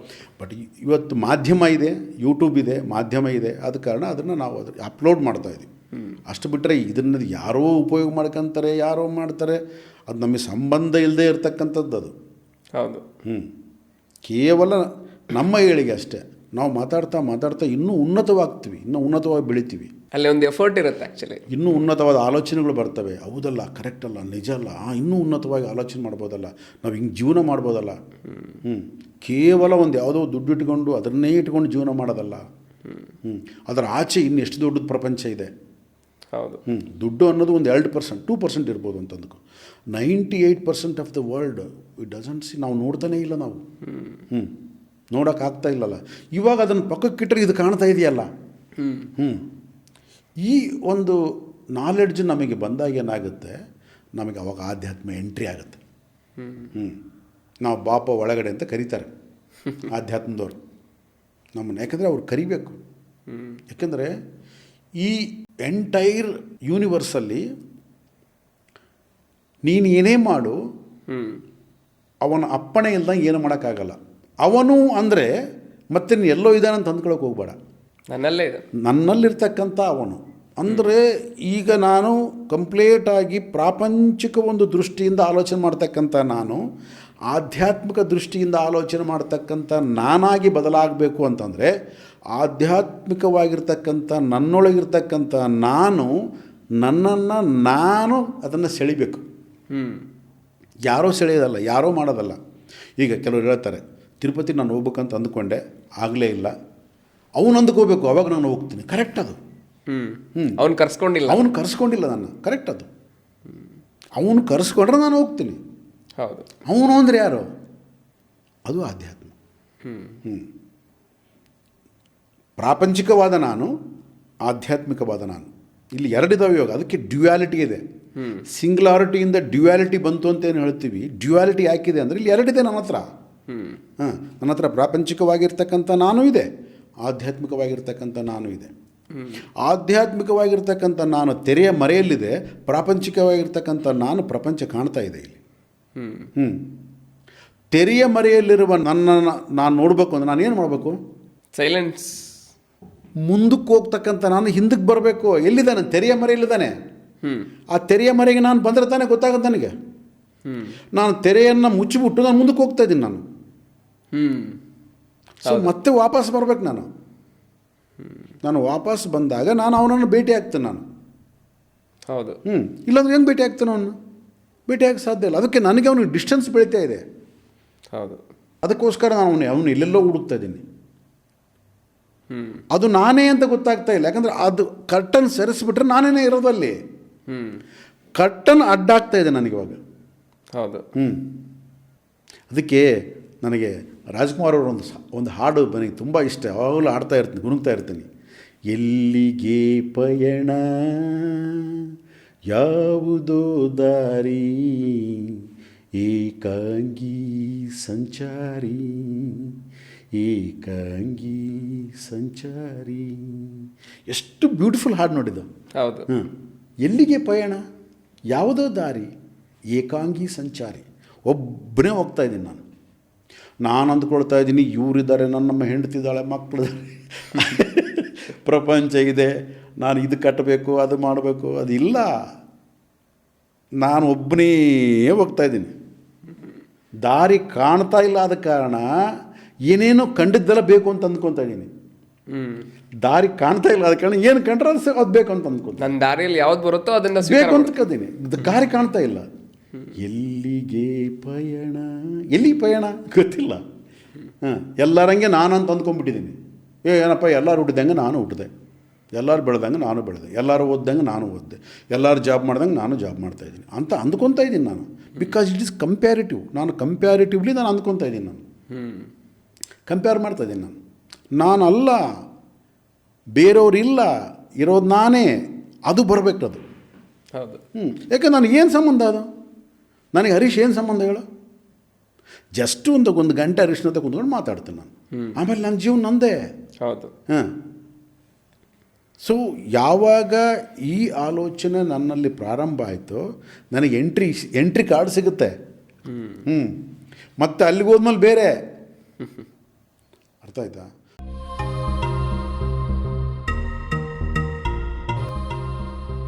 ಪ್ರತಿ ಭಾನುವಾರ ಬೆಳಿಗ್ಗೆ 7ರಿಂದ 8:30ವರೆಗೂ ನಾವು ಝೂಮ್ ವೆಬಿನಾರ್ನ ಕಂಡಕ್ಟ್ ಮಾಡಬೇಕು ಅಂತ ಹೇಳಿ ಅಂದ್ಕೊಂಡಿದ್ದೀವಿ. ಆ ಝೂಮ್ ವೆಬಿನಾರ್ನಲ್ಲಿ ನೇರವಾಗಿ ನೀವು ವಿಮೇಶ್ ಸರ್ನ ಭೇಟಿಯಾಗಿ ನಿಮ್ಮ ಒಂದು ಡೌಟ್ಸ್ಗಳನ್ನು ಕ್ಲಾರಿಟಿ ಮಾಡ್ಕೋಬಹುದು.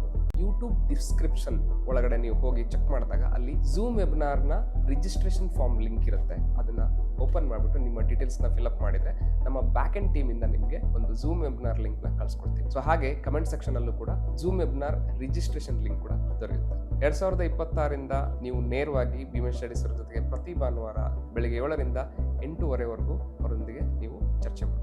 ಸೊ ಎಂಟ್ರಿ ಕಾರ್ಡ್ ಸಿಗುತ್ತೆ. ಅದಕ್ಕೆ ಮೌನ ಅನ್ನೋದಕ್ಕೆ ನಾವು ಮಾತಾಡಿದಾಗ, ಮೌನದಿಂದ ಭಗವಂತನ ದರ್ಶನ ಅಂತ ಮಾತಾಡಿದಾಗ, ಫಸ್ಟ್ ಮೌನ ನನ್ನನ್ನು ಆವಹಿಸಬೇಕು ಅಥವಾ ಮೌನದ ಸ್ಥಿತಿ ನನಗೆ ಬರಬೇಕು ಅಂತ ಅಂದುಕೊಂಡ್ರೆ ನನಗೆ ಎಂಟ್ರಿ ಇದೆ. ಫಸ್ಟ್ ಪ್ರಾಪಂಚಿಕದಿಂದ ನಾನು ಹಿಂದೆ ಸರಿಬೇಕು. ಓಡುವ ನಾನು ನಿಲ್ಲಬೇಕು. ಓಕೆ. ಓಟ ಓಟ ಓಟ ಓಡ್ತೀನಿ, ಓಡ್ತಾ ಇದ್ದೀನಿ. ಓಕೆ. ಈ ನಾನು ಏನು ಹೇಳಿದೆ ಇವಾಗ, ನಾವು ಸ್ವಲ್ಪ ನಿಲ್ಲಬೇಕು, ಓಡೋದನ್ನು ಕಡಿಮೆ ಮಾಡಬೇಕು ಅಂತ. ಸೊ ಪ್ರೇಮದ ಕಾಣಿಕೆ ಸಿನಿಮಾದಲ್ಲಿ ರಾಜಣ್ಣವರು ಹಾಡು, ಬಾನಿಗೊಂದು ಎಲ್ಲಿದೆ, ನಿನ್ನಾಸೆ ಎಲ್ಲಿ ಕೊನೆಯಿದೆ, ಏಕೆ ಕನಸು ಕಾಣುವೆ, ನಿಧಾನಿಸು. ಎಷ್ಟು ಬ್ಯೂಟಿಫುಲ್ ಸಾಂಗ್ ಅದು. ಅದರಲ್ಲಿ ಹೇಳ್ತಾನೆ, ಏನೇ ಬರಲಿ ಅವನದೇ ಕಾಣಿಕೆ. ಪ್ರತಿಯೊಂದು ಅವನದು ಕಾಣಿಕೆ ಅಂತ ಅಂದ್ಕೋ. ಅವಾಗ ಏನಾಗುತ್ತೆ, ನಮ್ಮ ಈಗೋನೆಸ್ ಕಡಿಮೆ ಆಗುತ್ತೆ. ಈಗೆಲ್ಲ ನಾನು ಸಾಧನೆ ಮಾಡಿದೆ, ನಾನು ಮಾಡಿದೆ, ನನ್ನನ್ನು ಗುರುತಿಸಬೇಕು ಪ್ರಪಂಚ. ಸಿನಿಮಾ ಆ್ಯಕ್ಟ್ರುಗಳು ಅಂತ ಅಂದ್ಕೊಳ್ಳಿ, ಕ್ರಿಕೆಟ್ ಸ್ಟಾರ್ ಅಂತ ಅಂದ್ಕೊಳ್ಳಿ, ಅವರು ರಸ್ತೆ ಮೇಲೆ ಹೋಗ್ತಾ ಇದ್ದರೆ ನೂರಾರು ಜನ ಬಂದು ಮುತ್ಕೊಳ್ತಾರೆ. ಆದ ಕಾರಣ ಅವ್ರನ್ನ ನಾವು ಗುರುತಿಸಿದೀವಿ. ಆದ ಕಾರಣ ಅವ್ರಿಗೇನೋ ಗ್ರೇಟ್ ಅಂತ ಅಂದ್ಕೊತಾ ಇದೀವಿ ನಾವು. ಅವ್ರು ರಸ್ತೆ ಮೇಲೆ ಹೋಗ್ತಾ ಇದ್ದಾರೆ, ಯಾರೂ ನೋಡ್ತಾ ಇಲ್ಲ ಅಂತ ಅಂದ್ಕೊಳ್ಳಿ. ಓಕೆ, ಯಾರು ಏನು ತಮ್ಮ ಕೆಲಸ ತಾವು ಮಾಡ್ತಾಯಿದ್ದಾರೆ ಅಂತ ಅಂದ್ಕೊಳ್ಳಿ. ಅವಾಗೇನಾಯಿತು, ಜನಗಳಿಗೆ ಗುರುತಿಸಬೇಕು ಅನ್ನೋ ಒಂದು ಕಾಯಿಲೆ ಹೋಗುತ್ತೆ. ಐಡೆಂಟಿಟಿ ಒಂದು ಕಾಯಿಲೆ ಹೋಗುತ್ತೆ. ಇವಾಗೆಲ್ಲ ನಾವು ಬಳಲ್ತಾ ಇರೋದು ಐಡೆಂಟಿಟಿ ಕಾಯಿಲೆ ಬಳಲ್ತಾ ಇದ್ದೀವಿ ನಾವು. ಅವ್ರು ಗುರುತಿಸ್ಬೇಕು, ಇವ್ರು ಗುರುತಿಸ್ಬೇಕು, ನನ್ನನ್ನು ಅಲ್ಲಿ ಸನ್ಮಾನ ಮಾಡಬೇಕು, ಅಲ್ಲಿ ಕರಿಬೇಕು. ಈಗ ನಾನು ದೊಡ್ಡ ಮನೆ ಕಟ್ಟಿಸ್ಬೇಕು, ಯಾಕೆ ಹೇಳಿ? ಐಡೆಂಟಿಟಿ ಯಾರೋ ಗುರುತಿಸ್ಬೇಕು. ದೊಡ್ಡ ಕಾರ್ ತಗೋಬೇಕು, ಯಾರೋ ಗುರುತಿಸ್ಬೇಕು. ಇಂಥ ಡ್ರೆಸ್ ಹಾಕೋಬೇಕು, ಯಾರೋ ಗುರುತಿಸ್ಬೇಕು. ಏನಪ್ಪ ಹರೀಶ್ ಅಂಥ ಕಾರ್ ತೊಗೊಂಡೆ, ಏನಪ್ಪ ಹರೀಶ್ ಅಂಥ ಬಿಲ್ಡಿಂಗ್ ಕಟ್ಟಿಸ್ದೆ. ಅಂದರೆ ಐಡೆಂಟಿಟಿಗೋಸ್ಕರ ನಾವು ಇಷ್ಟು ಪ್ರಪಂಚದಲ್ಲಿ ಓಡ್ತಾ ಇದ್ದೀವಿ. ಹೌದು. ಈ ಐಡೆಂಟಿಟಿ ಅನ್ನೋದನ್ನೇ ಒಂದು ಸ್ವಲ್ಪ ತೆಗೆದು ಬಿಸಾಕ್ಬಿಟ್ರೆ ಏನಾಗುತ್ತೆ, ನಾವು ಓಡೋದು ನಿಂತ್ಕೊಂಡು ಹೋಗ್ಬಿಡುತ್ತೆ. ಯಾರಿಗಾಗಿ ಓಡ್ತೀಯ ನೀನು? ಯಾರಿಗಾಗಿಲ್ಲ. ಹೌದು. ಸೊ ಇವಾಗ ಎಲ್ರಿಗೂ ಕೂಡ ಇವಾಗ ಹಿಂದಿನ ಕಾಲದಲ್ಲಿ ಊಟ ತಿಂಡಿ ಕಷ್ಟ ಇತ್ತು. ಇವಾಗ ಏನು ತೊಂದರೆ ಇಲ್ಲ ಊಟ ತಿಂಡಿಗೆ. ಇವಾಗ ಕಷ್ಟ ಇರೋದು ಏನು ಗೊತ್ತಾ? ಐಡೆಂಟಿಟಿಗಾಗಿ. ಸ್ಟೇಟಸ್ಸು, ಐಡೆಂಟಿಟಿ, ಈಗೋನೆಸ್ಸು, ಇದಕ್ಕೆ ಕಷ್ಟ ಇದೆ. ಇವಾಗ ಯಾರಿಗೂ ಊಟ ತಿಂಡಿದ್ದು ಕಷ್ಟ ಇಲ್ಲ. ಇವಾಗ ಎಲ್ಲರೂ ಬದುಕ್ತಾ ಇದ್ದಾರೆ. ಹೌದು. ಸೊ ಈ ಓಟ ನಾನು ಹೇಳ್ತಾ ಇರೋದು ದುಡ್ಡು ಸಂಪಾದನೆ ಮಾಡೋದು ಅದು ಅಂತಂದರೆ, ದುಡ್ಡು ಯಾಕೆ ಸಂಪಾದನೆ ಮಾಡ್ತಾ ಇದೆಯಾ, ಇದಕ್ಕೆಲ್ಲ ಹಿಂದೆ ಏನಿದೆ ಇದನ್ನು ಅರ್ಥ ಮಾಡ್ಕೊಂಬಿಟ್ರೆ ಏನಾಗುತ್ತೆ, ಓಡೋದು ನಿಲ್ಸ್ಕೊಂಡು ಹೋಗ್ಬಿಡುತ್ತೆ. ಅವನು ಎಷ್ಟೇ ಸಂಪಾದನೆ ಮಾಡಿದ್ರು ಓಡೋದು ನಿಲ್ಲಿಸ್ತಾನೆ ಆ್ಯಕ್ಚುಲಿ ಅಂತೀರ. ಆಲೋಚನೆಯಲ್ಲಿ ಈಗ ಅವನು ಯಾಕೆ ಸಂಪಾದನೆ ಮಾಡ್ತಿದ್ದಾನೆ, ಗುರುತಿಸಬೇಕು ಅನ್ನೋ ಒಂದು ಕಾಯಿಲೆ ಇದೆ ಅವನಿಗೆ. ದೊಡ್ಡ ಮನೆ ಕಟ್ಟಿದೆ, ದೊಡ್ಡ ಕಾರ್ ತೊಗೊಂಡೆ, ಇದು ಮಾಡಿದೆ, ಅದು ಮಾಡಿದೆ, ಪ್ರಪಂಚ ನನ್ನನ್ನು ಗುರುತಿಸ್ತಾ ಇದೆ ಅನ್ನೋ ಒಂದು ಐಡೆಂಟಿಟಿ ಕ್ರೈಸಿಸ್ ಅನ್ನೋ ಒಂದು ಕಾಯಿಲೆ ಇದೆ ಅವನಿಗೆ. ಅದಕ್ಕಾಗಿ ಓಡ್ತಾ ಇದ್ದೀನಿ. ಇದು ನನಗೆ ಗೊತ್ತಾಯಿತು ಅಂತ ಅಂದುಕೋ, ನಾನು ಈ ಕಾಯಿಲೆಯಿಂದ ಬಳಲ್ತಾ ಇದ್ದೀನಿ ಗೊತ್ತಾಯ್ತು ನನಗೆ ಅಂತ ಅಂದುಕೋ, ಮುಗಿದೋಯ್ತು. ಅವನು ಏನೇ ಮಾಡಿದ್ರೂ ಕೂಡ ಆ ಕಾಯಿಲೆಗೆ ಬಳಲಲ್ಲ ಅವನು. ಅವನು ಕೇವಲ ಕೆಲಸ ಮಾಡೋದಕ್ಕಾಗಿ ಮಾಡ್ತಿರ್ತಾನೆ ಅವನು.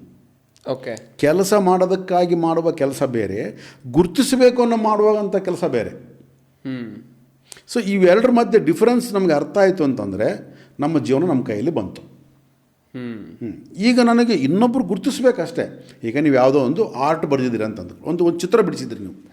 ಓಕೆ, ಆ ಚಿತ್ರ ನೀವೇ ಅದನ್ನು ಸಂತೋಷಪಟ್ರಿ ಅಂತ ಅಂದ್ಕೊಳ್ಳಿ. ಚಿತ್ರ ನೋಡ್ಬಿಟ್ಟು ಏನು ಬ್ಯೂಟಿಫುಲ್ ಆಗಿದೆ ಸಂತೋಷಪಟ್ರಿ ಅಂತ.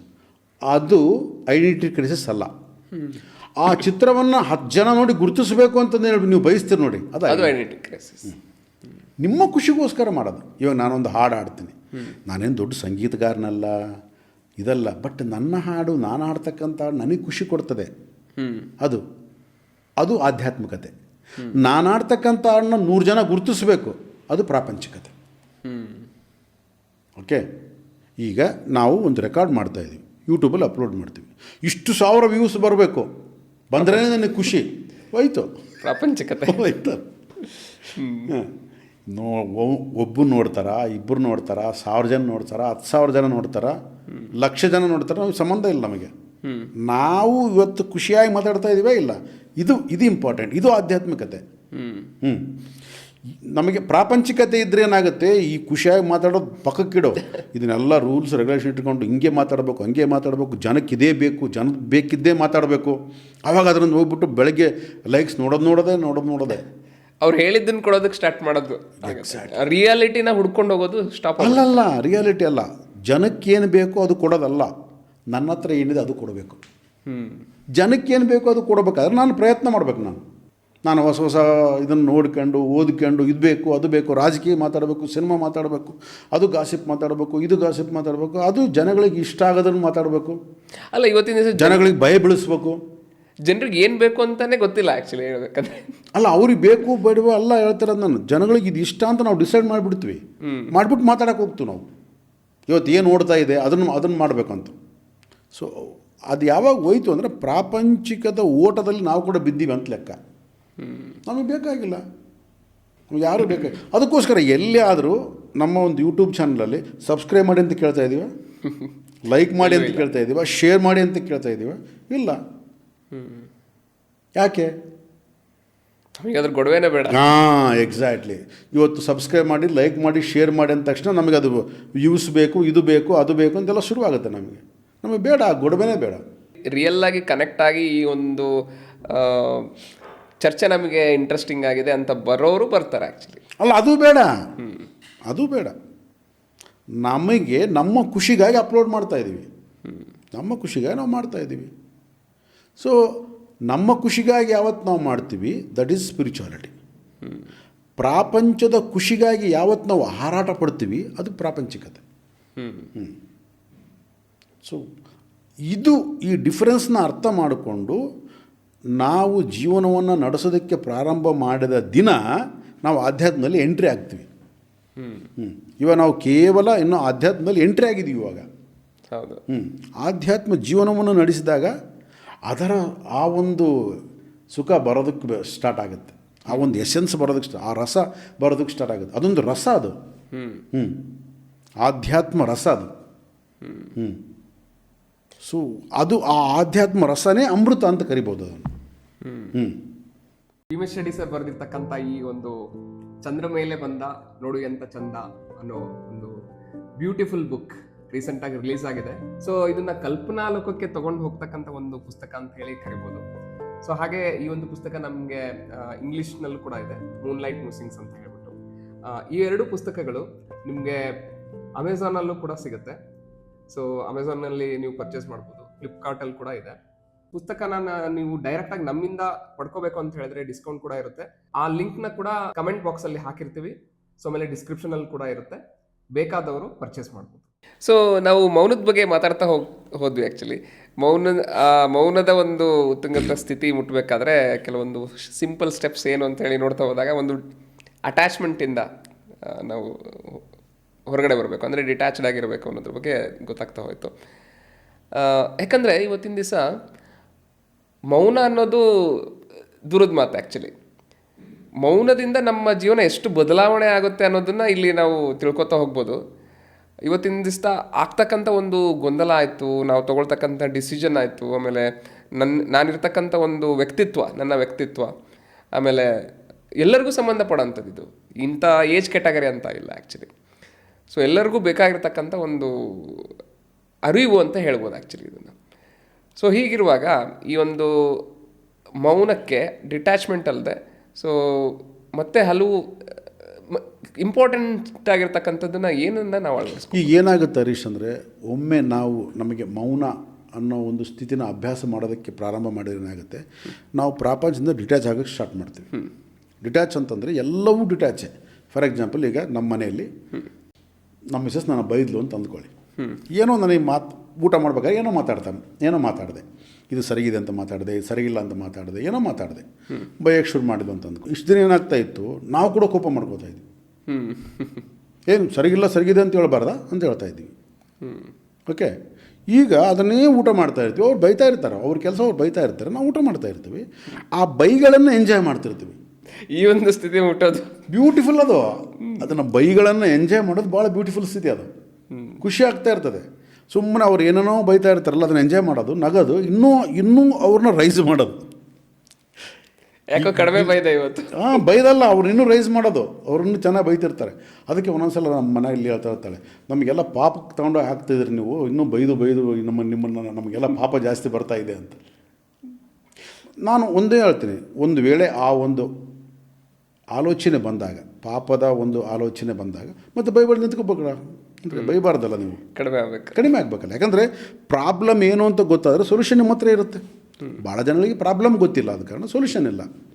ಈಗ ಪಾಪ ಬರುತ್ತೆ ಅಂತ ಗೊತ್ತಾಯ್ತಲ್ಲ, ಮತ್ತು ಬೈಬಾರ್ದಲ್ಲ ಅವಾಗ.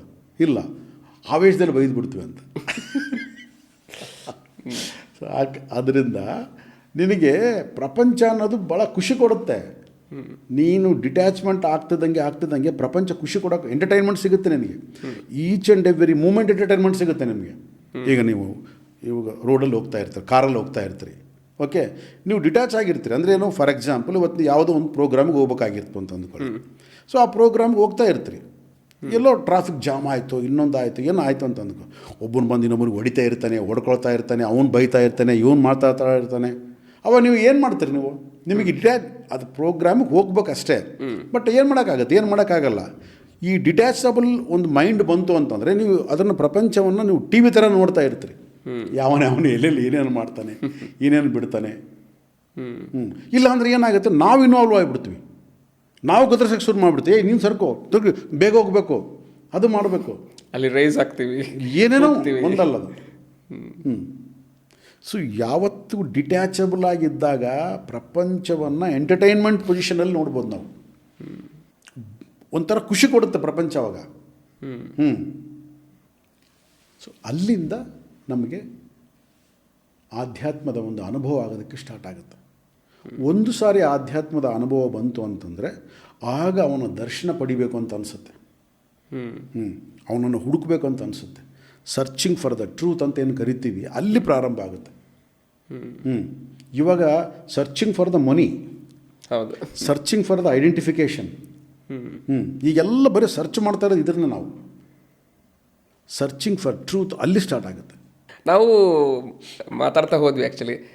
ಮುಂಚೆ ನಾವು ಪ್ರೇರಣಾ ಅಂತ ಹೇಳಿ ಕ್ಲಾಸ್ ಮಾಡ್ತಾ ಇದ್ವಿ. Actually that's an inspiration, initial stages ಇರ್ತಕ್ಕಂಥದ್ದು.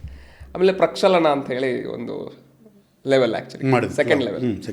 ಇನ್ನು ಪ್ರಸನ್ನ ನಾವು ಮಾಡಿಲ್ಲ ಆ್ಯಕ್ಚುಲಿ. ಹೌದು, ಆ ಪ್ರಸನ್ನದಲ್ಲಿ ಒಂದು ಮೌನದ ಆಳ ಏನು ಅಂತ ಹೇಳ್ಬಿಟ್ಟು ಡೀಪ್ ಫಾರೆಸ್ಟ್ ಮಾಡಬೇಕು ಅಂತ ಇದ್ದೀವಿ. ಸೊ ನೆಕ್ಸ್ಟು ಬರೋ ದಿನಗಳಲ್ಲಿ ಒಂದು ಪ್ರಸನ್ನ ಮಾಡಲೇಬೇಕು, ಪ್ರಸನ್ನ ಮಾಡಬೇಕು. ಡೀಪ್ ಫಾರೆಸ್ಟ್ಲಿ ಕರ್ಕೊಂಡು ಹೋಗಬೇಕು, ಅಲ್ಲಿರಬೇಕು. ಸೊ ಆ ಒಂದು ಎಕ್ಸ್ಪೀರಿಯನ್ಸ್ನ ಪಡಿಬೇಕು ನಾವು. ಭಾಳ ಚೆನ್ನಾಗಿರುತ್ತೆ ಅದು, ಭಾಳ ಚೆನ್ನಾಗಿರುತ್ತೆ. ಸೊ ಆಗ ನಾವು ಮಾಡ್ತಕ್ಕಂಥ ಪ್ರೇರಣೆಗೂ ಈಗ ಮಾಡ್ತಕ್ಕಂಥ ಪ್ರೇರಣೆಗೂ ವ್ಯತ್ಯಾಸ ಆಗುತ್ತೆ. ಆಗ ಮಾಡ್ತಕ್ಕಂಥ ಒಂದು ಪ್ರಕ್ಷಾಳನೆಗೂ ಈಗ ಮಾಡ್ತಕ್ಕಂಥ ಪ್ರಕ್ಷಾಳನೆಗೂ ಭಾಳ ವ್ಯತ್ಯಾಸ ಆಗುತ್ತೆ. ಸೊ ಭಾಳಷ್ಟು ಡಿಫ್ರೆನ್ಸ್ ಆಗುತ್ತೆ. ಸೊ ನಾವು ಮುಂಬರುವ ದಿನಗಳಲ್ಲಿ 3 ಡೇ ರೆಸಿಡೆನ್ಷಿಯಲ್ ಪ್ರೋಗ್ರಾಮ್ ಪ್ರೇರಣಾ ಅನ್ನೋ ಒಂದು ಲೆವೆಲ್ 1 ಪ್ರೋಗ್ರಾಮ್ನ ಕಂಡಕ್ಟ್ ಮಾಡ್ತಾ ಇದ್ವಿ. ಸೊ ಅದ್ರ ಬಗ್ಗೆ ನೆಕ್ಸ್ಟು ಬರೋ ದಿನಗಳಲ್ಲಿ ನಿಮಗೆ ಇನ್ಫಾರ್ಮೇಷನ್ ಬರುತ್ತೆ. ಇದೆಲ್ಲ ಎಕ್ಸ್ಪೀರಿಯನ್ಷಿಯಲ್ ಆಗಿರ್ತಕ್ಕಂಥ ಒಂದು ಪ್ರೋಗ್ರಾಮ್ ಅಂತಲೇ ಅನ್ಬೋದು actually. So it's a different. ಪ್ರೇರಣ್ ಅಂದರೆ inspiration. Correct. Inspiration about your spirituality. ಒಂದು ಸ್ಪಿರಿಚುವಾಲಿಟಿ ಕಡೆ ಹೋಗೋದಕ್ಕೆ ಇನ್ಸ್ಪಿರೇಷನ್. ಹೌದು, ಯಾವ ರೀತಿ ಇನ್ಸ್ಪೈರ್ ಮಾಡಬೇಕು ನಿಮ್ಮನ್ನು ಅಂತ ಒಂದು ಸ್ಪಿರಿಚುವಾಲಿಟಿ ಕಡೆ ಹೋಗೋದಕ್ಕೆ. ಸೊ ಹಾಗಾಗಿ ಮೌನದ ಬಗ್ಗೆ ನಾವು ಮಾತಾಡ್ತಾ ಇದ್ವಿ ಆ್ಯಕ್ಚುಲಿ. ಅಂದರೆ ಲೆವೆಲ್ 3 ನಾವು ಮೌನ ಎಕ್ಸ್ಪೀರಿಯನ್ಷಿಯಲ್ ಲೆವೆಲಲ್ಲಿ ಮಾಡ್ಬೋದು ಅನ್ನೋ ಒಂದು. ಅದು 5 ಡೇಸ್ ಮಾಡಬೇಕಂತ, ಡೀಪ್ ಫಾರೆಸ್ಟಲ್ಲಿ ಮಾಡಬೇಕು ಅಂತಲೇ ನಾವು ಮಾತಾಡ್ತಾ ಇದ್ವಿ. ಸೊ ಇಲ್ಲಿ ಒಂದು ಸಾರಿ ಈ ಮೌನದ ಕುರಿತು ನಮಗೆ ತಿಳುವಳಿಕೆ ಬೇಕು ಅಂತ ಅಂದ್ಕೊಂಡ್ರೆ ನಾವು ಪ್ರಪಂಚದಿಂದ ಸ್ವಲ್ಪ ಡಿಟ್ಯಾಚ್ ಆಗಬೇಕು ಅನ್ನೋದು ನಾವು ಮಾತಾಡಿದ್ವಿ ನಾವು. ಯಾಕಂದರೆ ಒಂದು ಫುಲ್ ಸ್ಟಾಪ್ ಬೇಕು. ಈಗ ನಾವು ಪ್ರಪಂಚವನ್ನು ನೋಡಿ ಓಡ್ತಾ ಇದ್ದೀವಿ, ಆದ ಕಾರಣ ನಮ್ಗೆ ಆಗ್ತಾಯಿಲ್ಲ. ಒಂದು ಸಾರಿ ಆ ಫುಲ್ ಸ್ಟಾಪ್ ಇಟ್ಕೊಂಡು ನಾವು ವಾಪಸ್ ಬಂದ್ವಿ ಅಂತ ಅಂದ್ಕೊಳ್ಳಿ ಇದರಲ್ಲಿ, ಆಗ ನಮಗೆ ಅಭ್ಯಾಸ ಪ್ರಾರಂಭ ಆಗುತ್ತೆ. ನಾವು ಇವಾಗ ಹೇಳಿದೆ, ನಾನು ನೇಚರ್ನ ಅಬ್ಸರ್ವ್ ಮಾಡೋದಾಗಿರ್ಬೋದು, ಮೆಡಿಟೇಷನ್ ಸ್ಟಾರ್ಟ್ ಮಾಡೋದಾಗಿರ್ಬೋದು. ಸೊ ಆಗಾಗ ಕೂತ್ಕೊಂಡು ನಮ್ಮಲ್ಲಿ ನಾವು ಮೌನವಾಗಿರ್ತಕ್ಕಂಥದ್ದಾಗಿರ್ಬೋದು. ಏನು ಆಲೋಚನೆ ಇಲ್ಲ, ಸುಮ್ಮನೆ ಕೂತ್ಕೊಳ್ಳೋದು, ಸುಮ್ಮನೆ ಇರೋದು ಅಷ್ಟೇ. ಸುಮ್ಮ ಇರಪ್ಪ ಅಂತಾರಲ್ಲ, ಹಂಗೆ ಸುಮ್ಮ ಇರೋದು ಅಂತಂದರೆ ಯಾವುದೇ ಆಲೋಚನೆ ಇಲ್ದಂಗೆ ಇರೋದು ಅಷ್ಟೇ. ಸುಮ್ಮನೆ ಕೂತ್ಕೊಳ್ಳೋದು, ಸುಮ್ಮನೆ ಇರೋದು. ಇದಕ್ಕೇನು ಅಭ್ಯಾಸ? ನೀವು ಕೆಲವೊಂದು ಸಾರಿ ಏನು ಮಾಡ್ಬೋದು, ಫೋನ್ ಇಲ್ದಂಗೆ ಎಷ್ಟು ಗಂಟೆ ಇರ್ಬೋದು. ಇವತ್ತು ದಿನಗಳು ಹೋಗ್ಬಿಡ್ತೀವಾಗ, ಎಷ್ಟು ಗಂಟೆ ನಾನು ಫೋನ್ ಇಲ್ದಂಗೆ ಇರ್ಬೋದು, ಎಷ್ಟು ಗಂಟೆ ನಾನು ಟಿ ವಿ ಇಲ್ದಂಗೆ ಇರ್ಬೋದು, ಎಷ್ಟು ಗಂಟೆ ನಾನು ಇಂಟರ್ನೆಟ್ ಬಳಸದೇ ಇರ್ಬೋದು, ಎಷ್ಟು ತಾಸು ನಾನು ಪುಸ್ತಕ ಮುಟ್ಟದೇ ಇರ್ಬೋದು, ಎಷ್ಟು ತಾಸು ನಾನು ಸಂಗೀತ ಕೇಳದೇ ಇರ್ಬೋದು. ಯಾಕೆಂದರೆ ಇವೆಲ್ಲವೂ ಕೂಡ ಹೊರಗಿನವು. ಸಂಗೀತ ಕೇಳೋದಾಗಿ ನೀನು ಬೇಕಾದ್ರೆ ಸಂಗೀತಗಾರನಾಗಿ ಸಂಗೀತ ನುಡಿಸು, ನೀನು ಬೇಕಾದ್ರೆ ಕಲಾವಿದನಾಗಿದ್ದರೆ ಹಾಡಾಡು. ಇನ್ನೊಬ್ಬರದು ಯಾವುದೇ ಇಲ್ದಂಗೆ, ಅಂದರೆ ಬೇರೆ ಯಾವ ಒಂದು ಇನ್ಸ್ಟ್ರೂಮೆಂಟ್ಸ್ ಇಲ್ದಂಗೆ ನೀನು ಜೀವನ ಮಾಡೋದು. ಔಟರ್ ಇನ್ಫ್ಲುಯೆನ್ಷಿಯಲ್ ಇರಬಾರ್ದು. ಒಂದು ಫೋನ್ ಆಗಿರ್ಬೋದು, ಟಿ ವಿ ಆಗಿರ್ಬೋದು, ಕಂಪ್ಯೂಟರ್ ಆಗಿರ್ಬೋದು, ಸಂಗೀತ ಕೇಳೋದಾಗಿರ್ಬೋದು, ಪುಸ್ತಕ ಓದೋದಾಗಿರ್ಬೋದು, ಯಾವುದು. ನೀನು ಬರಹಗಾರ ಆಗಿದ್ರೆ ಬರೀ, ಅರ್ಥ ಆಯ್ತಾ? ಬರಹಕಾರ ಆಗಿದ್ದರೆ ಬರೀ, ನೀನು ಕವಿ ಆಗಿದ್ದರೆ, ಬರಹಗಾರ ಆಗಿದ್ದರೆ, ರೈಟರ್ ಆಗಿದ್ದರೆ ಬರೀ. ನೀನು ಸಂಗೀತಗಾರ ಆಗಿದ್ದರೆ, ಹಾಡುವನಾಗಿದ್ದರೆ ಹಾಡು, ಸಂಗೀತ ನುಡಿಸೋನಾಗಿದ್ದರೆ ನುಡಿಸು, ಚಿತ್ರ ಬಿಡಿಸೋನಾಗಿದ್ದರೆ ಚಿತ್ರ ಬಿಡಿಸು. ಏನೂ ಇಲ್ಲದೆ ಇರೋನಾಗಿದ್ದರೆ ಸುಮ್ಮನೆ ಇರು. ಅದನ್ನು ನೀನು ಎಷ್ಟು ತಾಸು ಅಭ್ಯಾಸ ಮಾಡೋಕ್ಕೆ ಸಾಧ್ಯ? ಸ್ಟಾರ್ಟಿಂಗ್ 15 ನಿಮಿಷ ಮಾಡ್ತೀಯ, ಮಾಡು. ಅದನ್ನು ಸ್ವಲ್ಪ ಬೆಳೆಸು, 30 ನಿಮಿಷಕ್ಕೆ ಬೆಳೆಸು, 1 ಗಂಟೆಗೆ ಬೆಳೆಸು, 2 ತಾಸಿಗೆ ಬೆಳೆಸು. ಅದನ್ನು ಬೆಳೆಸ್ಕೊಂತವು. ಯಾವುದು ಇಲ್ಲದೆ ನೀನಿರೋದಂಥ ಒಂದು ಸ್ಥಿತಿ, ನೀನಾಗಿರ್ತಕ್ಕಂಥ ಸ್ಥಿತಿ. ಅದನ್ನು ಅಭ್ಯಾಸ ಮಾಡ್ಬೇಕು ಅದನ್ನು. ಕೇವಲ ನಾನು ಒಂದು ಗಂಟೆನೋ 2 ಗಂಟೆ ಧ್ಯಾನ ಮಾಡಿಬಿಟ್ರೆ ಏನು ಉಪಯೋಗ ಇಲ್ಲ. ಅಭ್ಯಾಸ ಬರೀ ಅರ್ಧ ಗಂಟೆ 1 ಗಂಟೆ ಮಾಡೋದಕ್ಕೆ ನೀನು ಪ್ರಯಾಸ ಪಡ್ತಾ ಇದೆಯಾ. ಬಟ್ ಇವೆಲ್ಲವೂ ನಿನಗೆ ಇನ್ನೂ ಆ್ಯಡ್ ಆಗಬೇಕು ಅಂದರೆ ಇದನ್ನು ಅಭ್ಯಾಸ ಮಾಡ್ಬೇಕು ನೀನು. ಏನೇನೂ ಇಲ್ದಂಗೆ, ಯಾವ ಫ್ರೆಂಡು ಇಲ್ದಂಗೆ, ಇನ್ನೊಬ್ರು ಇಲ್ದಂಗೆ, ಮಾತಾಡೋರು ಇಲ್ದಂಗೆ ನೀನೊಬ್ಬನೇ ಇರಬೇಕು. ಅದು ಯಾವಾಗ ಸಿಗುತ್ತೆ ನಮಗೆ ಸಮಯ? ರಾತ್ರಿ ಸಿಗುತ್ತೆ ಅದು. ಎಲ್ಲರೂ ಮಲಗಿರ್ತಾರೆ. ಹೌದು. ಆಗ ಎಲ್ಲರೂ ಮಲಗಿದಾಗ ನಾವು ಎಚ್ಚರವಾಗಿರ್ಬೇಕಂತೆ. ಸೊ ಹೋಗು ಟೆರಸ್ ಹತ್ತು ಮೇಲೆ ಕೂತ್ಕೋ. ನಿಮ್ಮ ಮನೆ ಮುಂದೆ ಒಂದು ಇದಿದೆ, ಅಲ್ಲಿ ಕೂತ್ಕೋ. ಅದು ಬೆಳದಿಂಗಳಾಗಿರ್ಬೇಕು ಅಂತೇನಿಲ್ಲ. ಅಮಾವಾಸ್ಯೆ ಕತ್ತಲಾಗಿರ್ಬೋದು, ಬೆಳದಿಂಗಳಾಗಿರ್ಬೋದು, ಯಾವುದೇ ಆಗಿರ್ಬೋದು. ನಿನ್ನ ಮೌನಕ್ಕೆ ಇನ್ನೂ ಕತ್ತಲು ಒಳ್ಳೆಯದು. ಹೌದು. ಬೆಳದಿಂಗಳಲ್ಲಿ ಏನಾದರೂ ಕಾಣುತ್ತೆ, ಕತ್ತಲಲ್ಲಿ ಏನೂ ಕಾಣೋದೇ ಇಲ್ಲ. ಸೊ ಆ ರೀತಿಯಾದ ಒಂದು ಅಭ್ಯಾಸವನ್ನು ಪ್ರಾರಂಭ ಮಾಡಬೇಕು. ಎಲ್ಲರೂ ಮಲಗಿದಾಗ ನೀನು ಎಚ್ಚರ ಆಗಬೇಕು, ನೀನು ಹೇಳಬೇಕು, ಪ್ರಾರಂಭ ಮಾಡಬೇಕು. ಹೋಗಿ ಕೂತ್ಕೋ, ನೋಡು, ಸುಮ್ಮನೆ ಇರು. ಏನು ಕೇಳಿಸುತ್ತೋ ಕೇಳಿಸ್ಕೊ. ಒಂದು ಯಾವುದೋ ಒಂದು ಕಿಜ್ ರಾತ್ರಿ ವೇಳೆಯಲ್ಲಿ ಕೀ ಅಂತ ಸೌಂಡ್ ಬರುತ್ತೆ, ಅದು ಕೇಳಿಸು. ಇಲ್ಲ ಒಂದು ಯಾವುದೋ ಒಂದು ಪಕ್ಷಿ ಸೌಂಡ್ ಆಗಿರ್ಬೋದು, ಇನ್ನೊಂದಾಗಿರ್ಬೋದು. ಏನೇ ಬಂತ ಕೇಳಿಸ್ತೀಯಾ? ನೀನಾಗಿ ಆಲೋಚನೆ ಮಾಡಬಾರ್ದು. ಇವಾಗ ಏನು ಆಲೋಚನೆ ಮಾಡಲಿ? ಈ ಕತ್ಲು ಹಿಂಗಿದೆಯಲ್ಲ, ಈ ಕತ್ಲು ಹಿಂಗಿದ್ರೆ ಚೆನ್ನಾಗಿತ್ತು, ಮೋಡ ಹಿಂಗಿದೆಯಲ್ಲ, ಹಿಂಗಿರಬೇಕಾಗಿತ್ತು, ಅವಲ್ಲ. ಅಂದರೆ ಅದಕ್ಕೆ ನೀನು ಏನೇ ಬೆರ್ಸಕ್ಕೆ ಹೋಗ್ಬೇಡ. Just be quiet, be quiet. ಸುಮ್ಮನೆ ಇರು, ಏನೂ ಇಲ್ಲ. ಒಂದು ವೇಳೆ ಆಲೋಚನೆ ಬಂದರೂ ಕೂಡ ಆಲೋಚನೆ ಕಟ್ ಮಾಡಿಬಿಡು, ಸುಮ್ಮನೆ ಕೂತ್ಕೊ. ಆಲೋಚನೆ ಬಂತು, ಕಟ್ ಮಾಡಿ ಸುಮ್ಮನೆ ಕೂತ್ಕೊ. ಆಲೋಚನೆ ಬಂತು, ಕಟ್ ಮಾಡಿ ಸುಮ್ಮನೆ ಕೂತ್ಕೊ. ಸೊ ಇದನ್ನು ಪ್ರಾಕ್ಟೀಸ್ ಮಾಡು. ಇದನ್ನು ಆಗ ಅರ್ಧ ತಾಸು ಮಾಡ್ತೀಯ, 1 ತಾಸು ಮಾಡ್ತೀಯ, 2 ತಾಸು ಮಾಡ್ತೀಯ, ಪ್ರಾಕ್ಟೀಸ್ ಮಾಡೋದನ್ನು. ಇದನ್ನು ಎಷ್ಟೆಷ್ಟು ಪ್ರಾಕ್ಟೀಸ್ ಮಾಡಿ ಎಷ್ಟೆಷ್ಟು ಪರ್ಫೆಕ್ಟ್ನೆಸ್ ಬರುತ್ತೋ ಧ್ಯಾನ ಅಷ್ಟಷ್ಟು ಸ್ಟಾರ್ಟ್ ಆಗುತ್ತೆ ನಿನಗೆ. ಧ್ಯಾನದಲ್ಲಿ ಮಜಾ ಬರೋಕ್ಕೆ ಶುರುವಾಗುತ್ತೆ. ಹೌದು. ಸೊ ಇದನ್ನು ಅಭ್ಯಾಸ ಮಾಡ್ತಾ ಮಾಡ್ತಾ ಮಾಡ್ತಾ ತೆರೆ ಕರ್ಟನ್ ಸರಿಯುತ್ತೆ. ಮುಚ್ಚಿದಂಥ ಕರ್ಟನ್ ಸರಿಯುತ್ತೆ. ಅದಕ್ಕೆ ತಿರುಪತಿಯಲ್ಲಿ ನೋಡಿ, ಯಾವುದೇ ಒಂದು ದೇವರ ಪೂಜೆ ಮಾಡಬೇಕಾದ್ರೆ ಮೊದಲು ಕರ್ಟನ್ ಹಾಕಿರ್ತಾರೆ, ಹೌದಾ? ಹೌದು. ಅದನ್ನು ತೆರೆ ಸರಿಸ್ತಾರೆ ನೋಡಿ. ಇದು ಸರಿಯದು ತೆರೆ ಅಂದರೆ.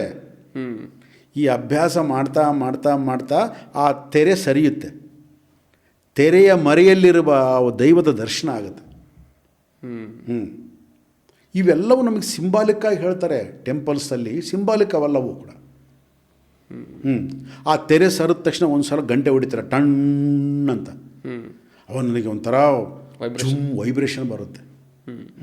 ಇದನ್ನು ನಾನು ಸ್ವಂತ ಸ್ಥಿತಿಯಲ್ಲಿ ಅನುಭವಿಸ್ಬೋದು. ನಾನು ಆ ದೇವಸ್ಥಾನದಲ್ಲೇ ಹೋಗಿ ನೋಡ್ಬೇಕಂತ ಅದನ್ನು ಒಂದು ಪ್ರಾಪಂಚಿಕವಾಗಿ ನಮಗೆ ತೋರಿಸ್ತಾರೆ. ನಾವು ಇನ್ನರಾಗಿ ನಾವು ಅನುಭವಿಸ್ಬೇಕು ಅದನ್ನು. ಎಲ್ಲೋ ಹೋಗಿ ನಾನು ಕ್ಯೂವಲ್ಲಿ ನಿಂತು ಅಲ್ಲಿ ಅದು ನಾವು ಅನುಭವಿಸು, ಅದು ಬೇಡ ಅಂತಲ್ಲ. ನೀನು ಹೋಗು, ಕ್ಯೂವಲ್ಲಿ ನಿಲ್ಲು, ಅಲ್ಲಿ ನೋಡು, ಆ ದೈವ ದರ್ಶನವನ್ನು ಮಾಡು. ಅದೇ ದರ್ಶನವನ್ನು ಸ್ವತಃ ನೀನು ಅನುಭವಿಸು. ನನ್ನ ಒಳಗಡೆನೂ ಒಳಗಡೆ ಅನುಭವಿಸು. ನನ್ನ ಒಳಗಡೆ ಇರತಕ್ಕಂಥ ನಿಜವಾದ ದೈವ ದರ್ಶನ ನನಗೆ ಆಗಬೇಕು ಅಂತಂದರೆ ನಾನು ಇದು ಮಾಡಬೇಕು.